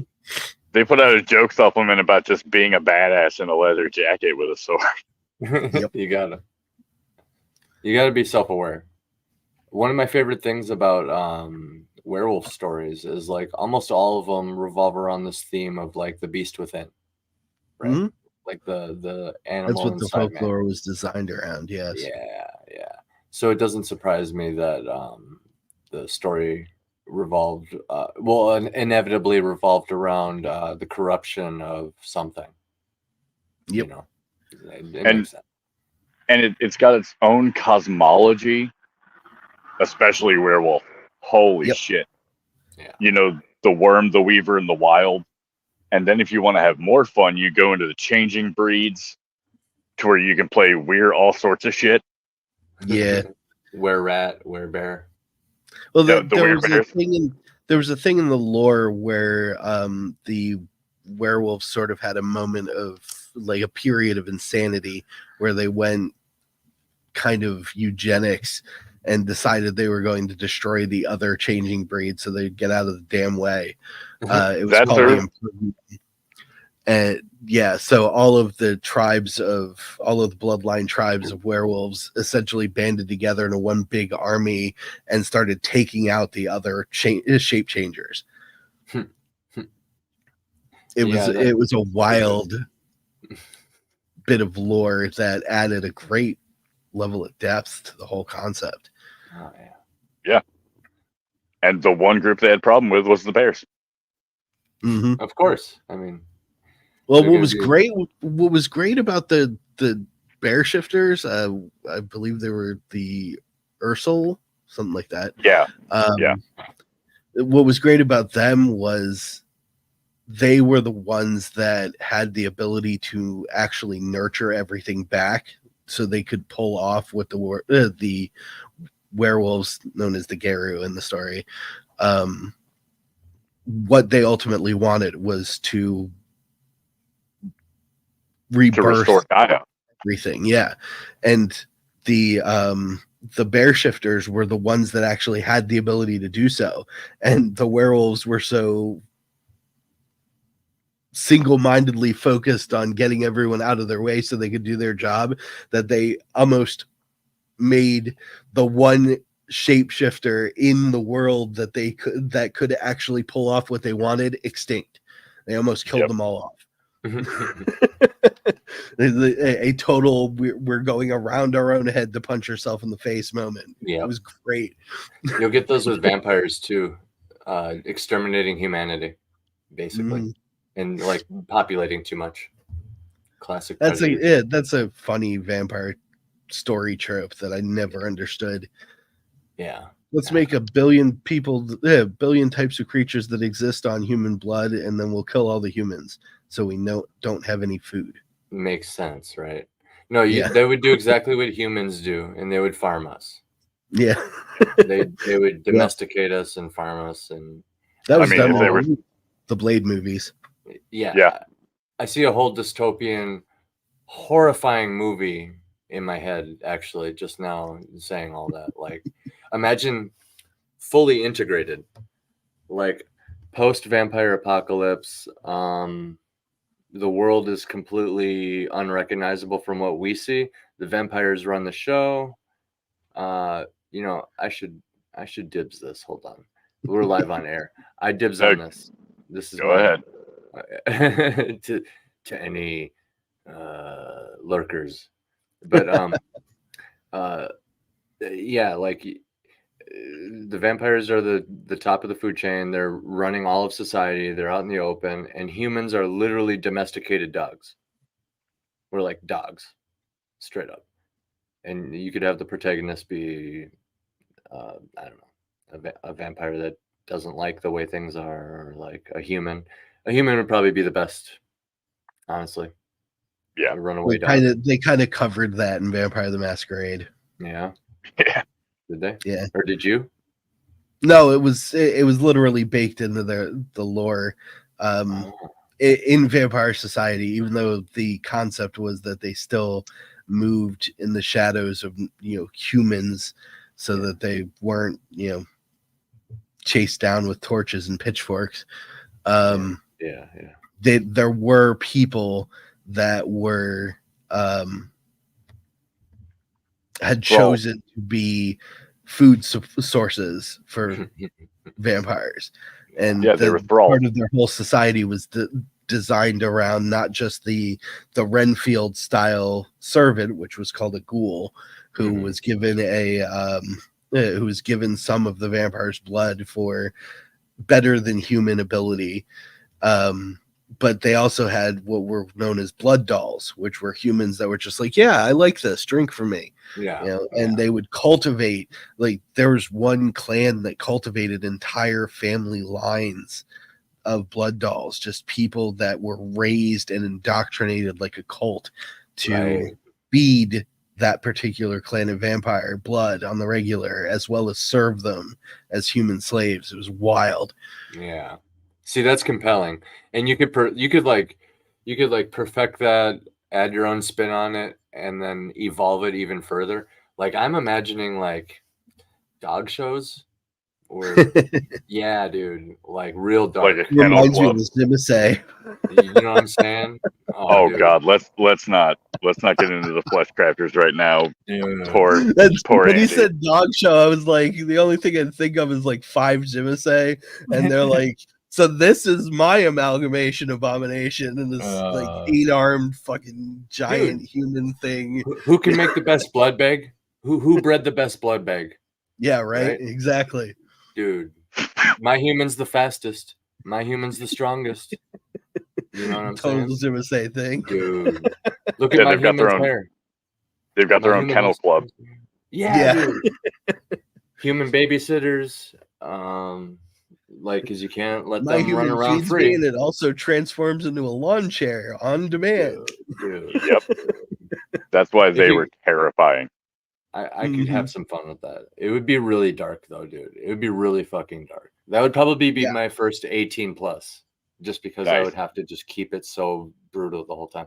But like, man. Yeah, there was what was the term? They called it Black Dog. In World of Darkness, at one point, they reached an apex with their lore where it was starting to take a really dark turn.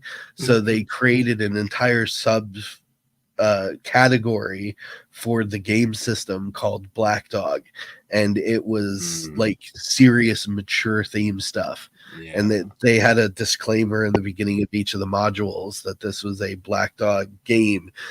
Expect really traumatic things to happen in here. I respect that. You know, like they would get canceled now. Look what this had. They overlook the disclaimer and then get angry. Well, if you look at the most modern World of Darkness releases, they are absolute garbage. All the version 5 of everything is total shit. I went through the Vampire the Masquerade one and laughed. It was retarded. It went downhill when they tried the reboot, aka New World of Darkness. Okay, look, New World of Darkness did like one thing correctly, in my personal opinion, and that was Demon and Changeling. Hunter wasn't bad, but Demon, when they brought in the concept of the God Machine, and tied the demons inexorably to the God Machine, That's fair, and I will give you that. Changeling the Lost was actually quite. Changeling the Lost is great. Yeah, it was very enjoyable. The Changeling the Dreaming was just as good, but the added dark aspect in Changeling the Lost was really good. If they brought it more into like the world of darkness. Yeah, but if they had made that the flagship at the time, you know, because there were so many different media entertainment things that were going on, like Pan's Labyrinth, the really horrible, practically, you know, softcore porn show Lost Girl, and stuff like that, that were touching on this dark aspect of Fae, that if they had really pushed Changeling the Lost, I think the whole company would be different. Oh yeah.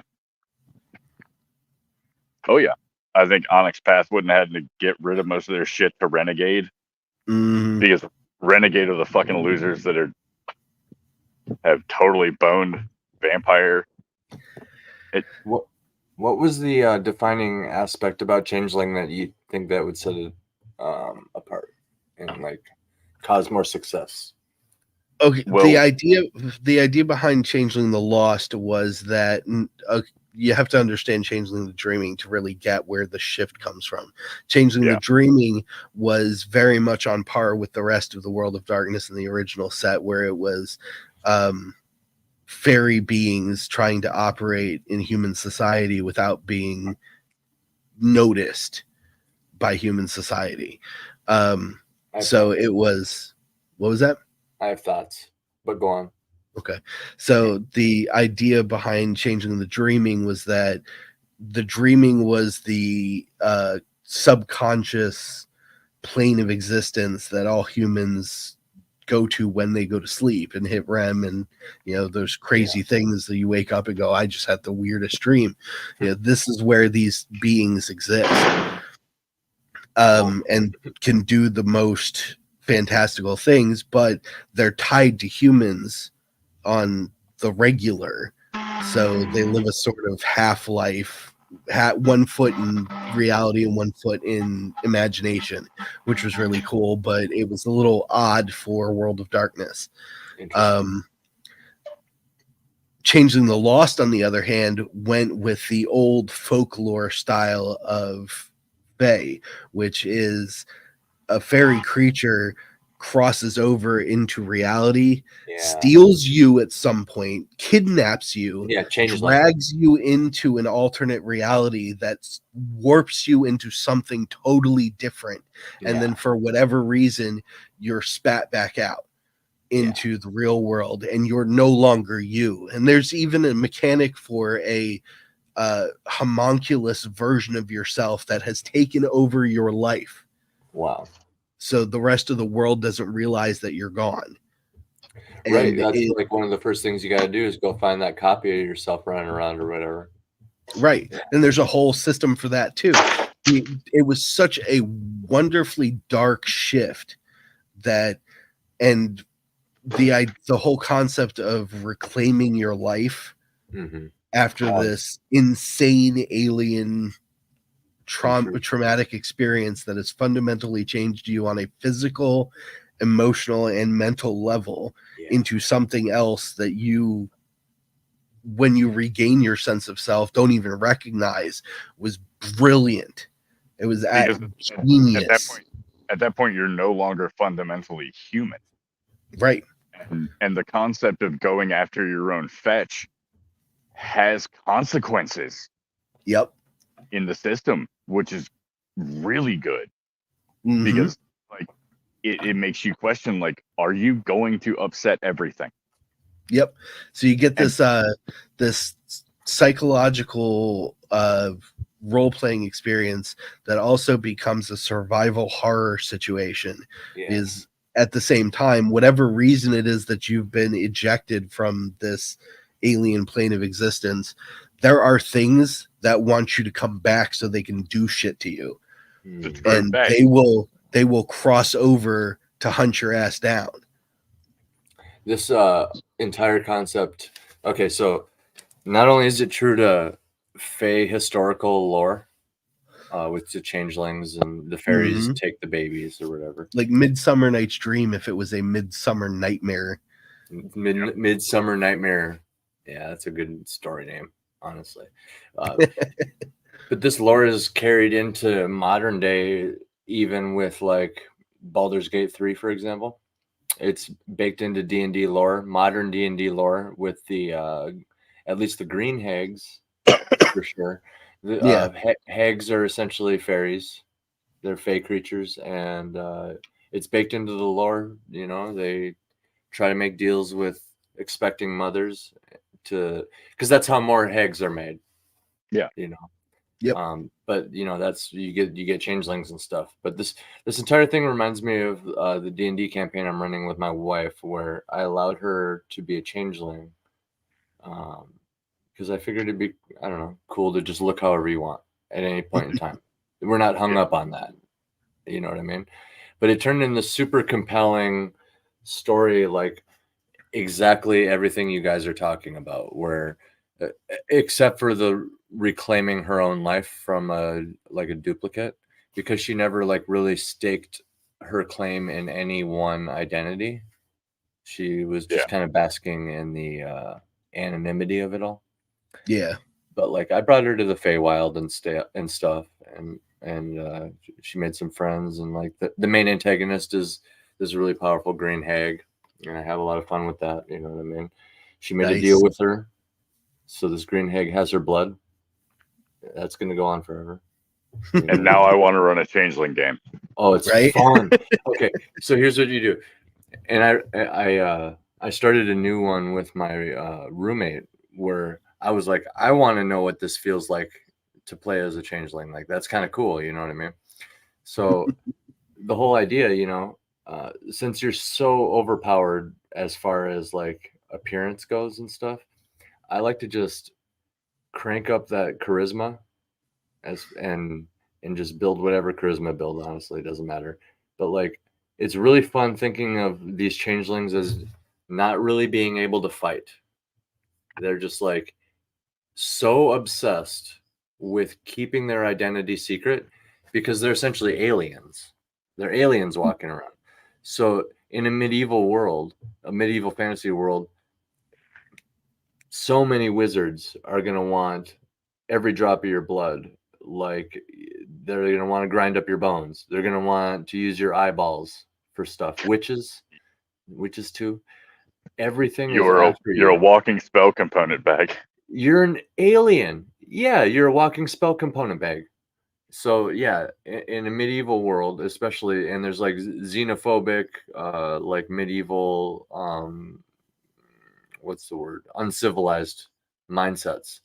You know, they would view you as a demon or something. You know what I mean? Or just like some sort of monster, some mythical monster, like out of like the Odyssey or something. You know what I mean? But it just becomes super compelling to purposely not give yourself the ability to fight at all, and just hard focus on charisma.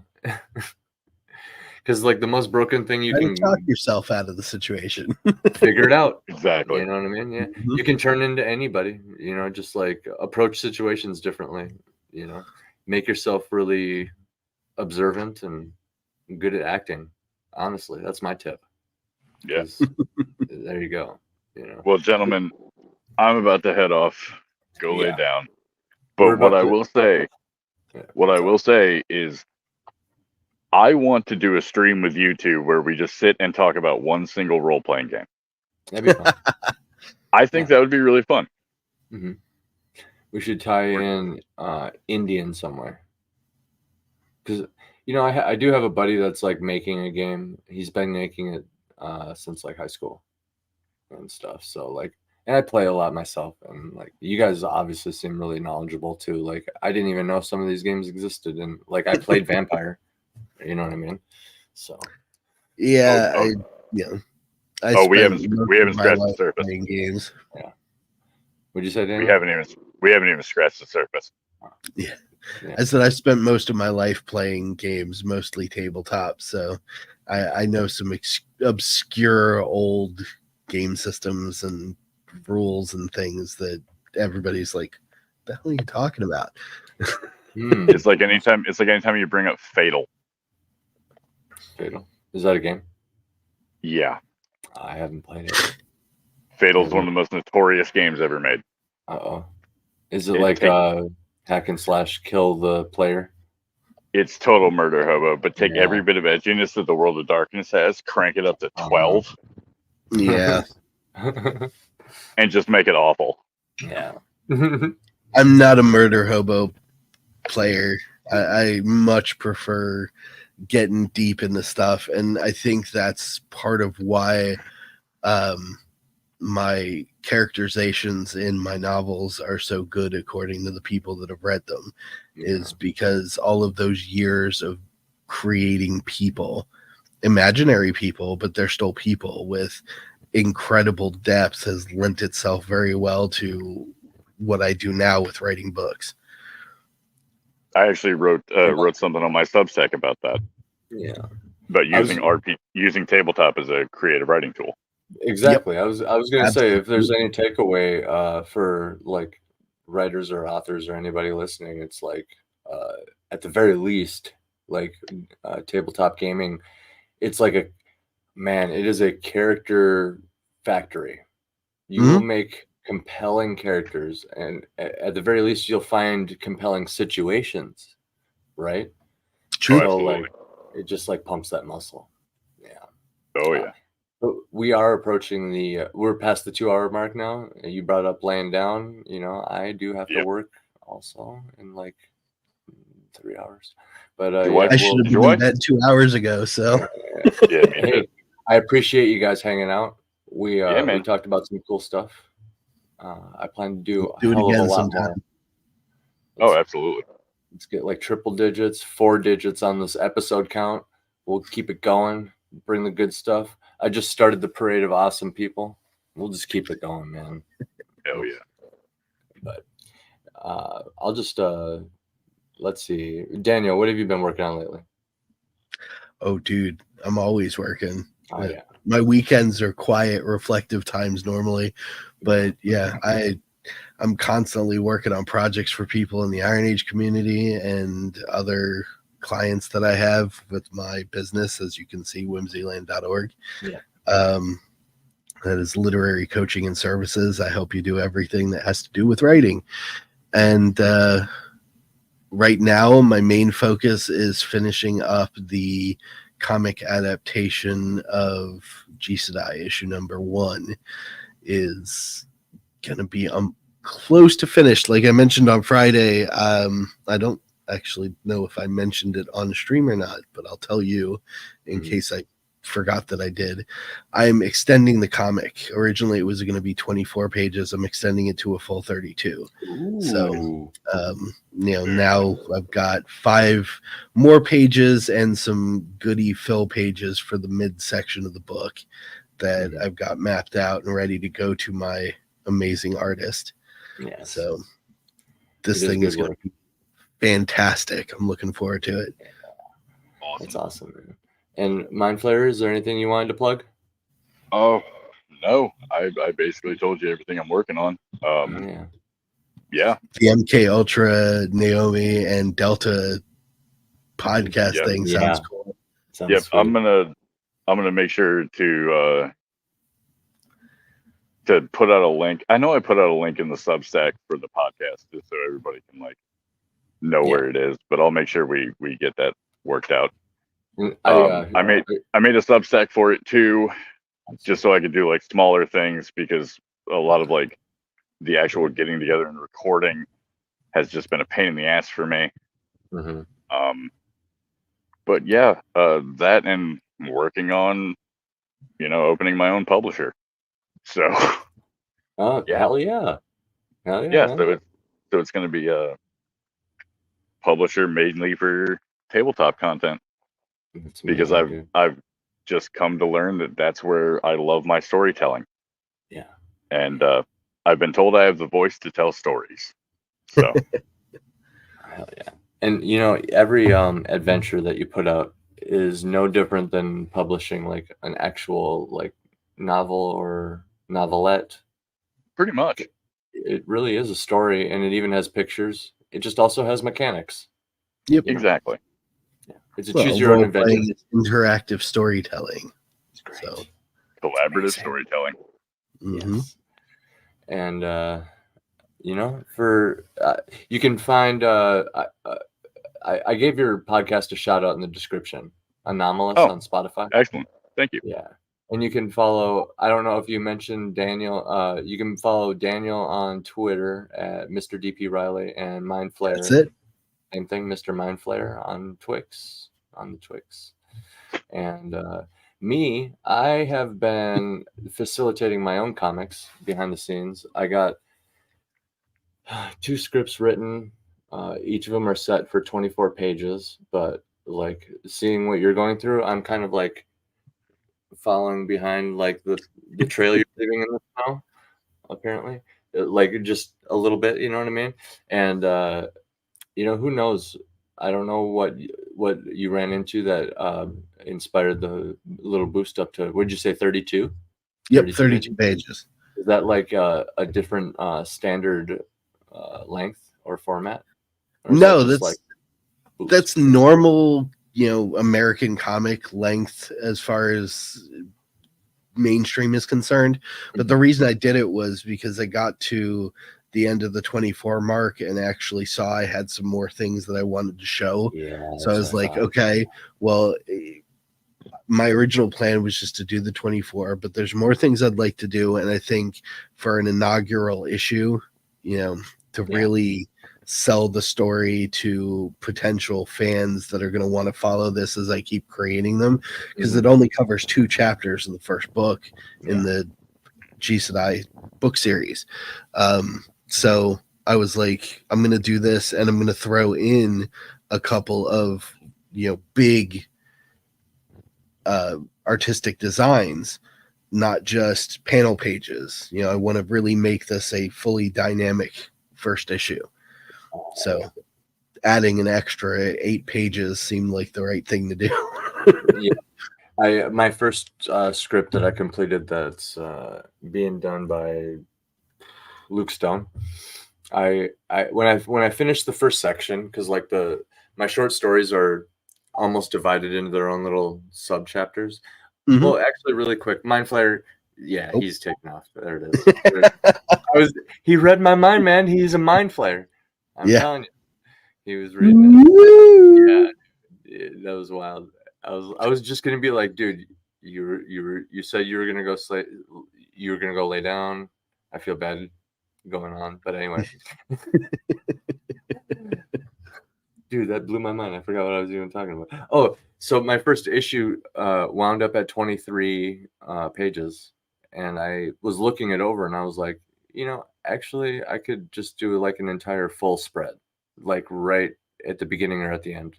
Like are you doing? Are you gonna do physical issues, or are you just gonna do ebooks, like e-comic style? My plan is physical.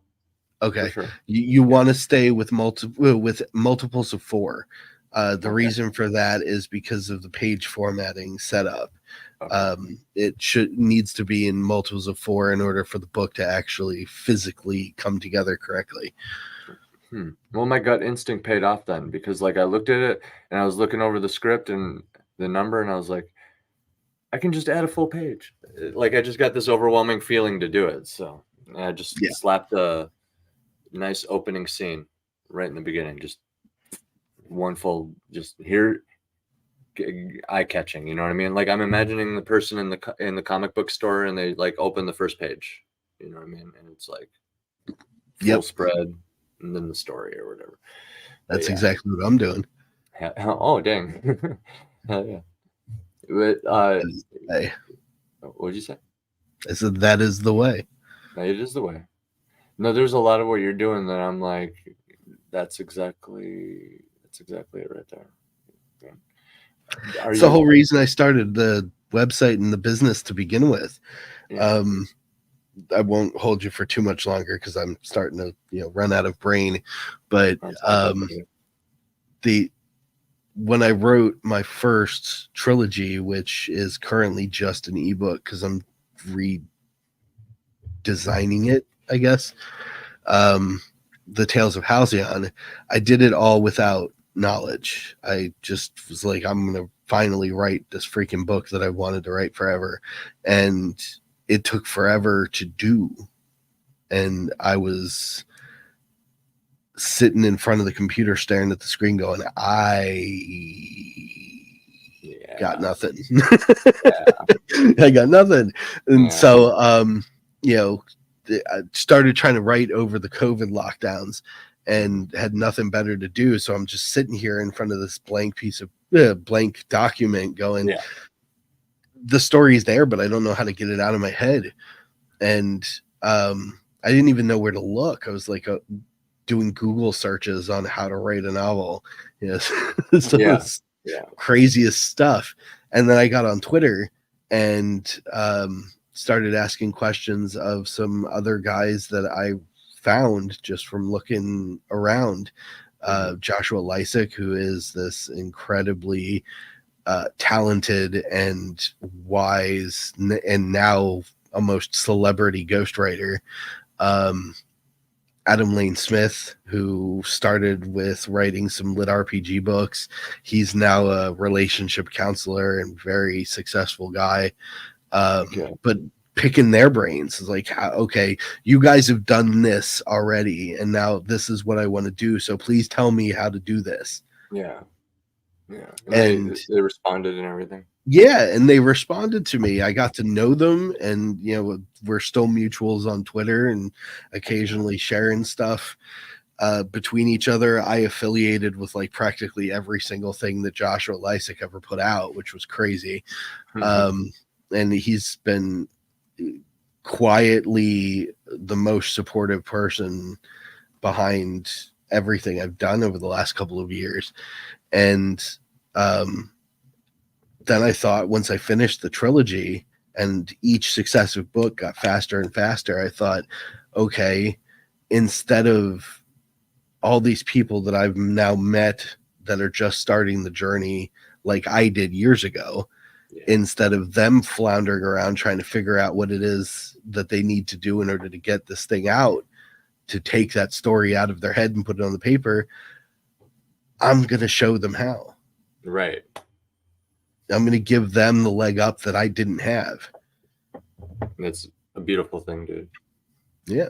I mean, that's the way. Yep. That's the way right there. So when you said you're kind of following behind me, I'm like, hell yeah, that's exactly what should be happening. Watch what I'm doing, ask me questions. Let's get you there, and I'm still going, so I'll be navigating the path ahead.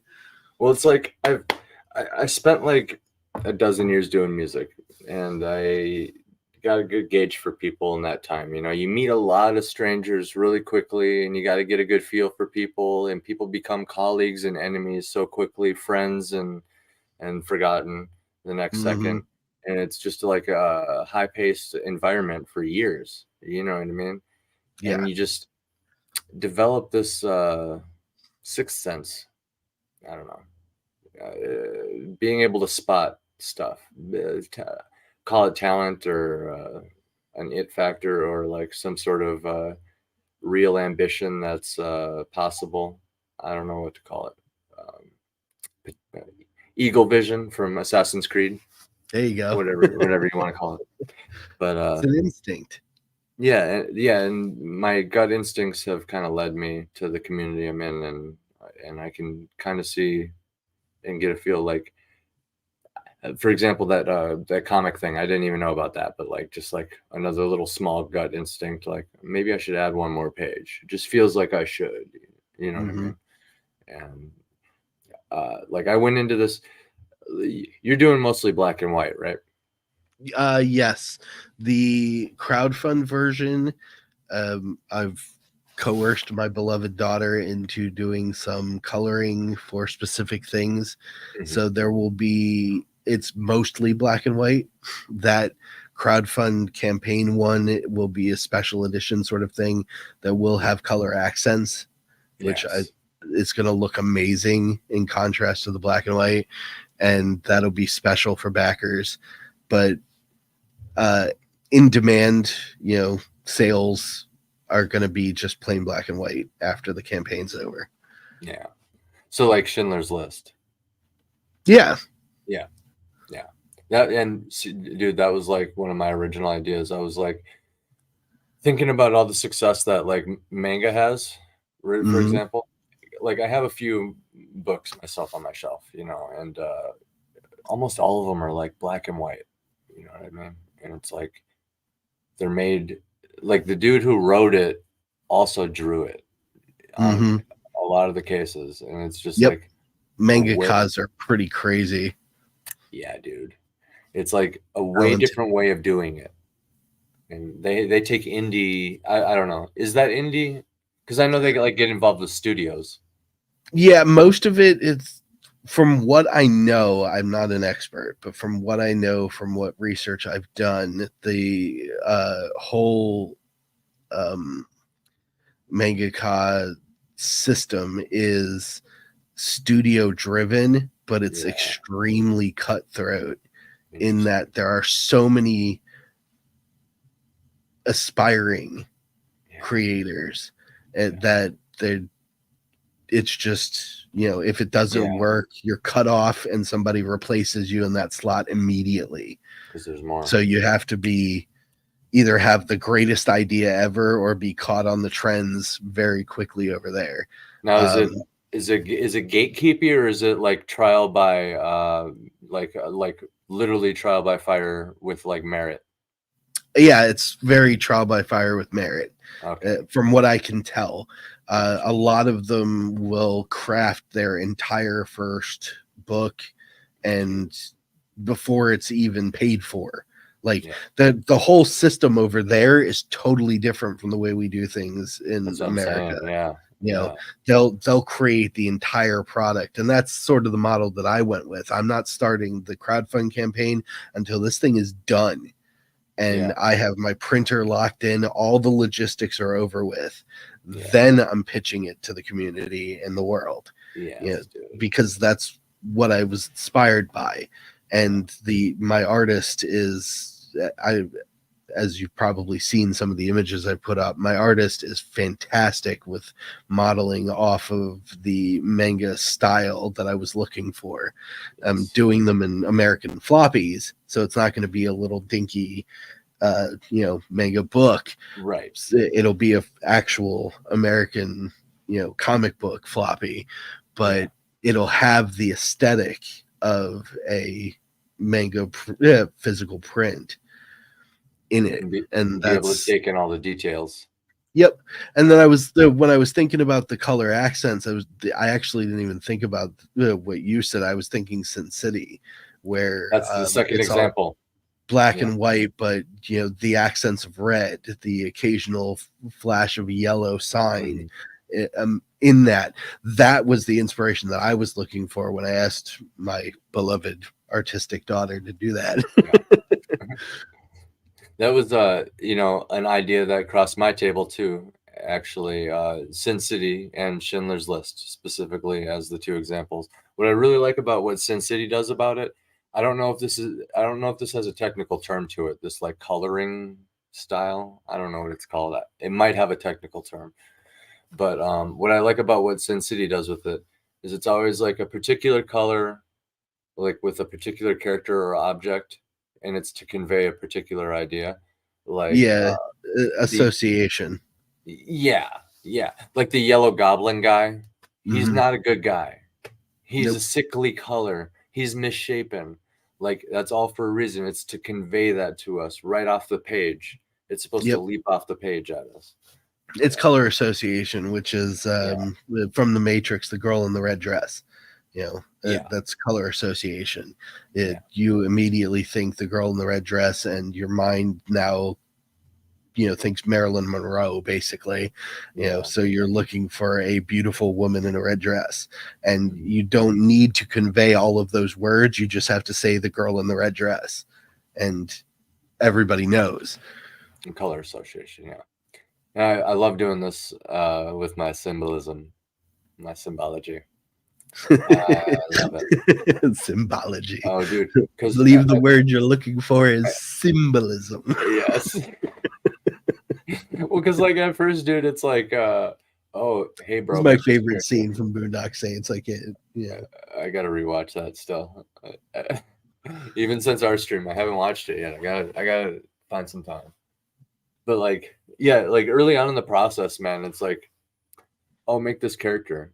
Well, characters have hair, eyes, they wear clothes, maybe some accessories. All these things have different colors and designs and stuff. So it's like, I can just start making stuff up, or I can actually, and this is the way my brain works, like if I give an actual reason to like a lot of stuff, even if it's a small reason, like the word I came up with for my new world, for this Pokemon idea or whatever, the word translates to fairy tale. So ironically, we were talking about fae there for a little bit, and like literally the name of the world is fairy tale, but that's just what it translates into. And that's just like one example. I do that with my names, like, and it's the same with colors. And like, I've kind of created this my own color association in my mind, like, I don't know what it'd be called, like chromatic symbolism, I guess, but like, nice. Yeah. I divided it into like hot and cold, and like, it has a whole thing. I could like do a whole stream just explaining that kind of stuff, but we're at people do. Yeah. And if you ever find yourself lacking for content, there you go. I know, just like, all right, I'm gonna talk about symbolism for 2 hours, guys. That's what we're gonna do. It's such an important aspect of fictional narrative, though. Yeah, being able to convey ideas in not just the written text, but in the context behind it, is very important. And when I realized it was like a just like that extra layer of foreshadowing, there's that tasty layer of foreshadowing where there's no way they'd catch it on the first read.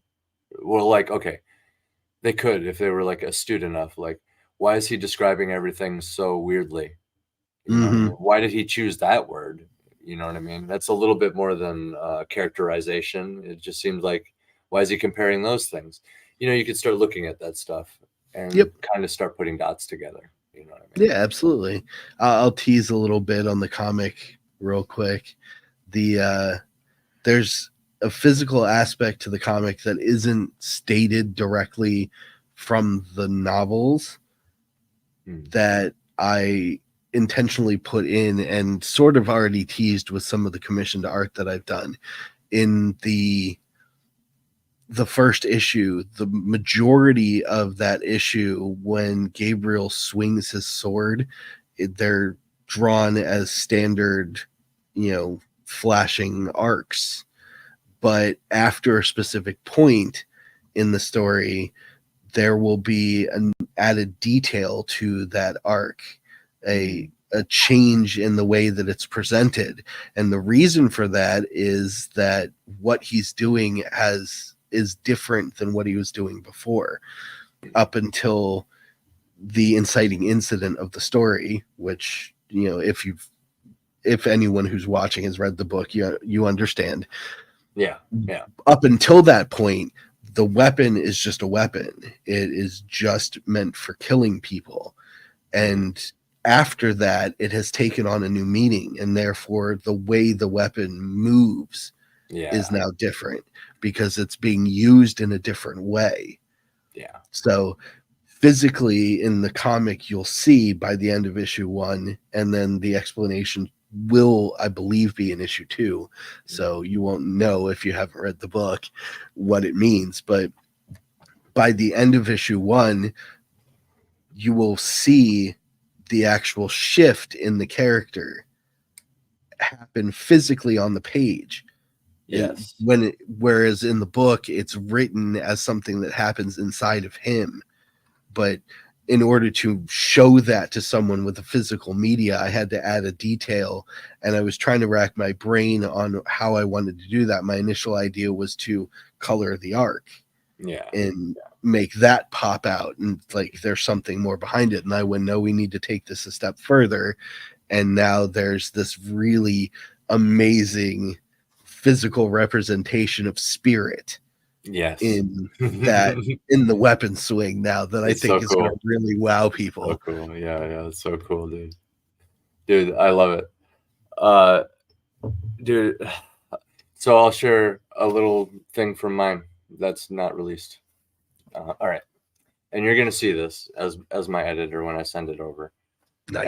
And I'm sorry in advance for the first person, but for a grand epic novel, I think it's all right, and I think I handled it okay. But the entire story is summarized in the first line, and the first line also stands alone as just like the first line. So like I rethought the first line of every chapter a few times, because every single one is telling you what happens right away. I'm not even going to sugarcoat it. I literally want people to know this because it'll lead them to finding all the other breadcrumbs. If you just open the book and know that the first line tells you exactly what's about to happen, but it's like in a clever way, like the story opens with her having morning sickness. She's on a ship in the middle of an ocean, with the fantasy crew and all that, and she's feigning seasickness. And just the way the first line is described, she's emptying her insides overboard and stuff, and just the events that kind of happen right after that. I very cleverly summarized the whole story with the first act. Like the whole first act is very cleverly the whole book. It's just in different. I'm telling it in different dimensions, and it's all happening within the subtext. And I'm actually really what? I'm looking forward to that, dude. I'm really excited for you to read it, because like I need to hear like some good like literary feedback from it, because like this is very experimental for me, and like I came on from this to Twitter, and then it led to Mortal Descent and what I'm doing now, like with the comics and stuff.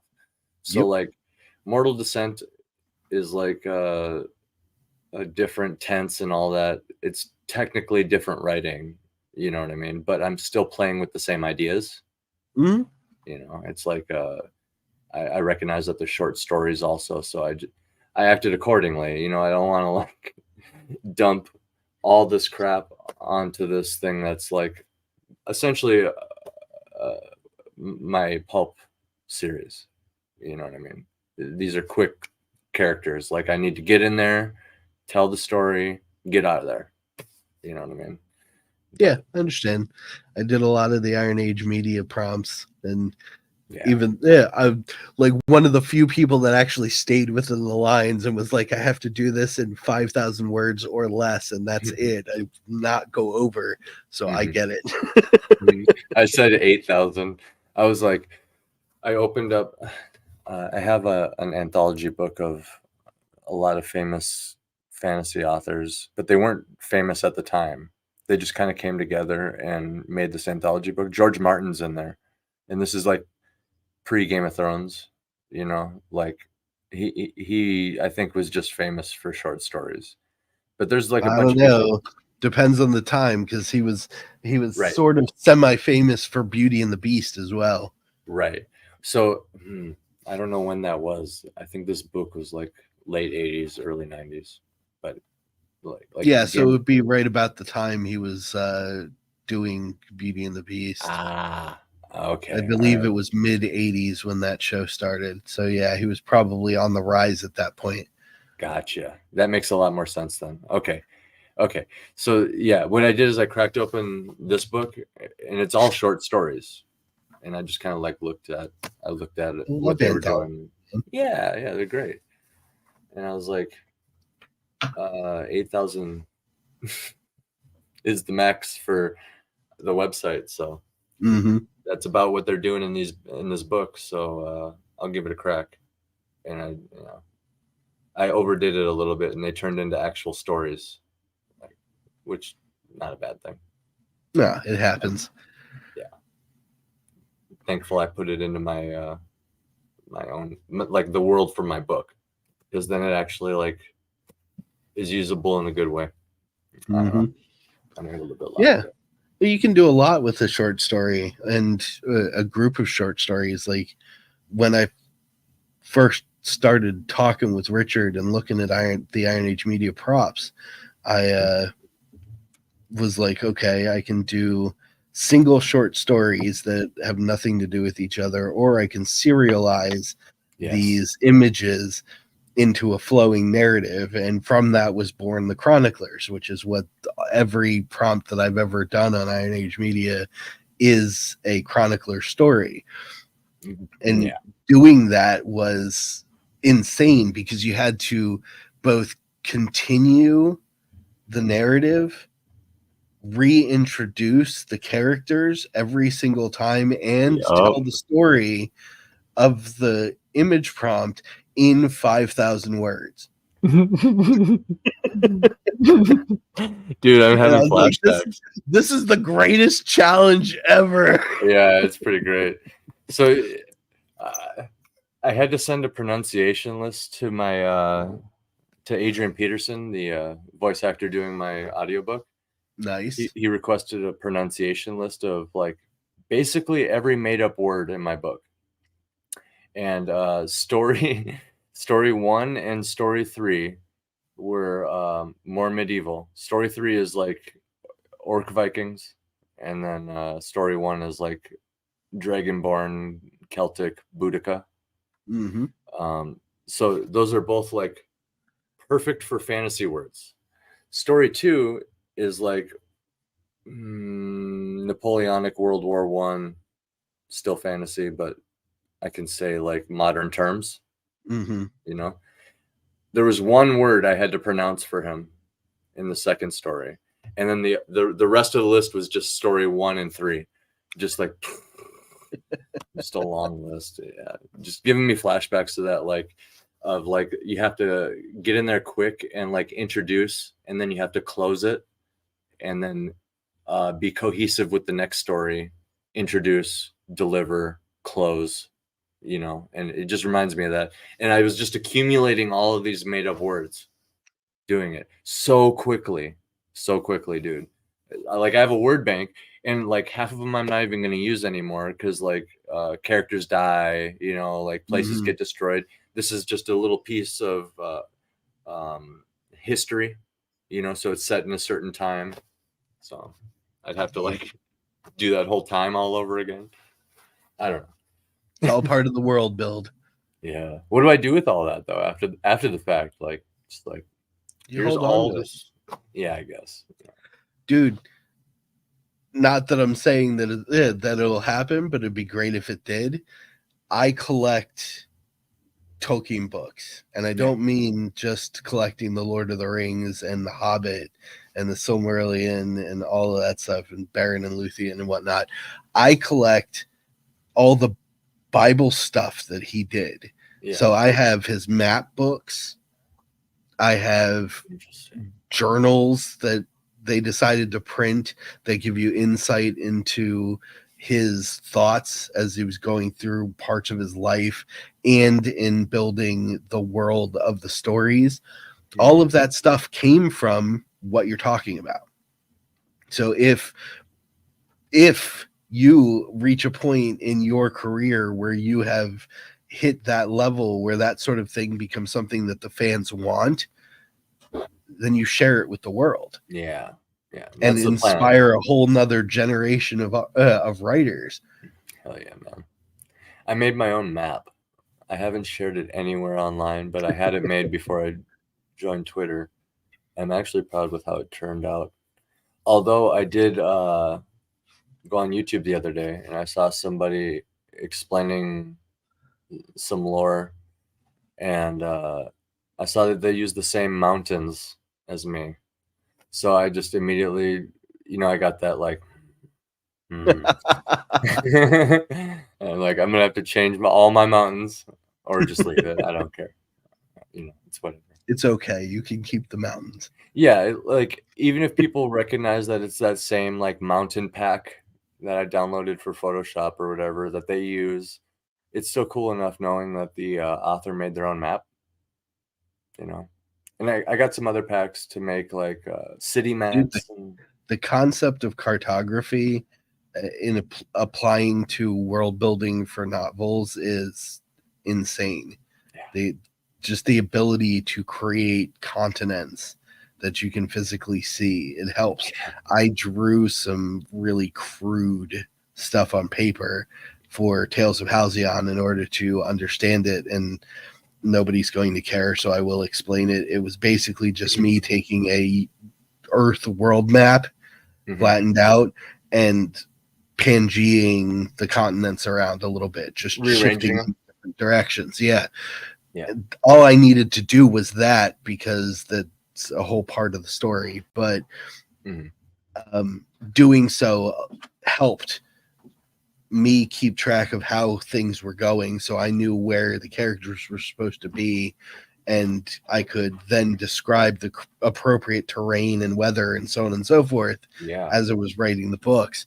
And they're just on line paper, and they look like a 5-year-old drew them with crayon, man. Dude, I was right there with you. Like I didn't make the map just because, like, I didn't make the map like you hear some people like, oh, I want to write a book that's like Tolkien, and I want it to have a map like Tolkien, or like I want it to be thick like Aragon with like my own map like Aragon. You know what I mean? You hear people, they obsess about the map almost first before the story. Yeah. And I actually was trying to like not do that, because I did a little research in like book printing costs and stuff, and I was just like, I don't know if I could pay like an artist to do it or whatever. I was like up to like maybe trying it in the back of my mind or whatever, but I ended up getting like halfway through the story, like, and they're just about to branch off and like go somewhere else, like that's not like, for example, traveling across the ocean. I mentioned that the book starts on a boat, right? Well, like the ocean is kind of an amorphous place, like, and if you're like, for example, if you have your characters lost in the ocean, you don't really need to specify directions unless you're like going through all the nuances of like how they get up, right? How they, you know what I'm saying? Like navigation or whatever. Not Horatio Hornblower. You don't have to get that into depth. But when you have a grand fantasy that involves your own war between factions that you've invented, it kind of helps to keep track of where the hell everything is and how it all squares together and how it all got here, and I found myself, learning more and more just about like geography as it was going. But basically, I digress. I reached a point where the characters were branching out, and I literally just needed to know where things were, like, and how long it would take to get there. Like, oh, we're gonna go on this expedition. Okay, well, as the author, I need to know literally how long this whole thing is gonna take, like round trip, and like what happens like off screen and stuff like that. Like, yep. You got to know what a day's walk is for a person that's hard marching. You got to know what a day's ride is on horseback. You got to know how long it takes a horse to drag a cart in order to make it all make sense. Yeah. Terrain. I will say this, creating the map led to some of the more unique biomes. I have fungus jungle, and it has its own ecosystem with its own unique giant fantasy spiders that subsist off of the animals that are led to the colors, the colorful colors and the colorful aromas of the fungal jungle. And what ends up happening is they get cordycepsed, but they don't necessarily turn into zombies. They just die in a horrible way. But like, yeah, some like real world inspiration from like cordyceps and Last of Us and stuff like that. You know, I was actually writing that scene. Like I was at that point in the book when they like announced the Last of Us TV show. I was like, oh, that's going to be cool. That's cool. But yeah, anyway, animals will wander in, they'll get cordyceps, they die. And then like birds are actually drawn to the jungle because they can like they'll pick the corpses, but the spiders, you know, there's a cleanup crew essentially, and it creates this horrifying atmosphere. Just imagine like the canopy is even more enclosed than a normal forest or a jungle because it's not like leaves and stuff. It's like actual, it's like mushrooms mixed in with the trees. So it's like even more dense, and it creates the like different air. Like it's full of spores and stuff, you know. Giant spiders that can kill you. Yeah, and the giant spiders are just kind of waiting for you to die.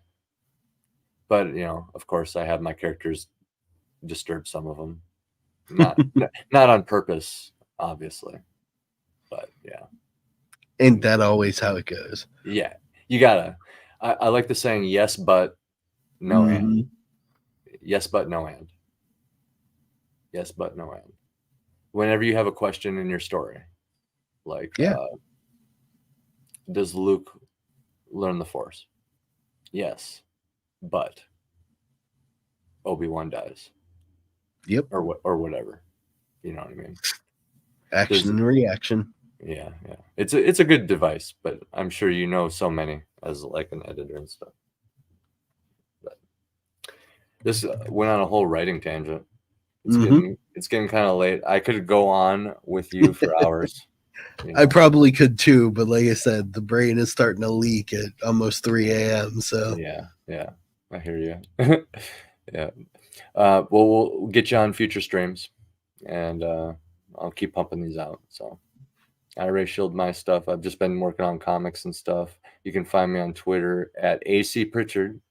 I rebranded my name. No longer Andy as fuck. So AC Pritchard. So professional. Oh, I know. It felt so good. I redid the whole YouTube and everything. It was like a whole day of just branding. Just like so before I became Mr. DP my Twitter handle was Black Hattery. I think I've seen that somewhere. Yeah, you'll see it pop up every once in a while with stuff I'm associated with. It was Black Hatter, Black Hattery, and Black Haberdashery were the three that I used, and all just variations on the concept of the Black Hat and the Mad Hatter from Alice in Wonderland.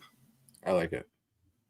Black is a neutral color in my world, but in real world, it's historically associated with mystery, fear, death.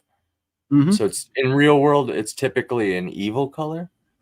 But in my world, or at the very least, a threatening color. Right.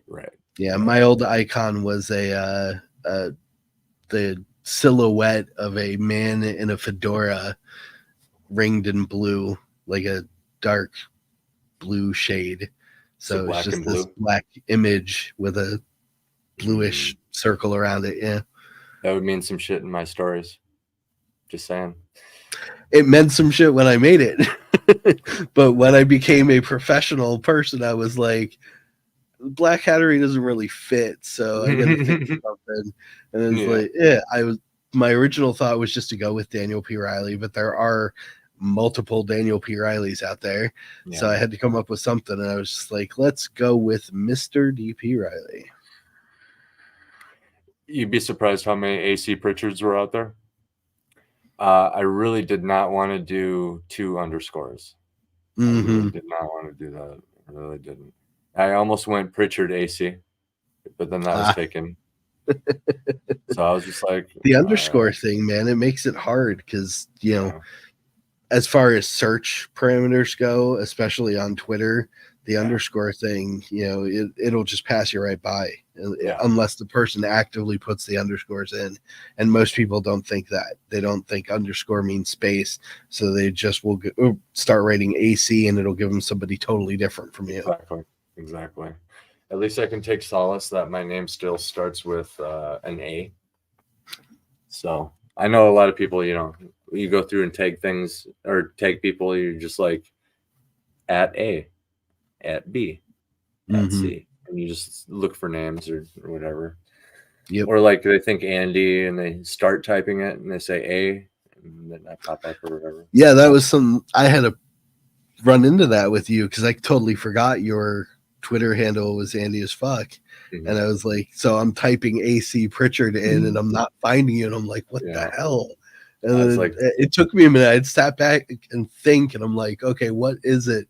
It is right. That's what it is. That's what it is. There he is. Really, desperately needed to rebrand that. I've been putting it off though because I've been seeing a little bit of growth on my channel. You know what I mean? And I guess something about getting my first royalty payment finalized from Amazon, and I feel like I'm transitioning into something else here. I've kind of finished all my writing goals recently, nice. and that's why I'm busting out the full length again. You know what I mean? Kind of just getting that ready. It's either that or start this Pokemon story or write RK2. You know what I mean? And I could, there's no shortage of writing is what I'm saying. Yeah. It's only a shortage of hours. Yeah. Speaking of that, we'll save the good talks for future. Sounds good. Let's call it a night. Yeah, brother. You've had a long day of pirate killing. With that, I'll just cue the music here and keep narrating what I'm doing. Follow Daniel on Twitter and catch us next time at the Pritchard Pub. Peace. Have a good night, everybody.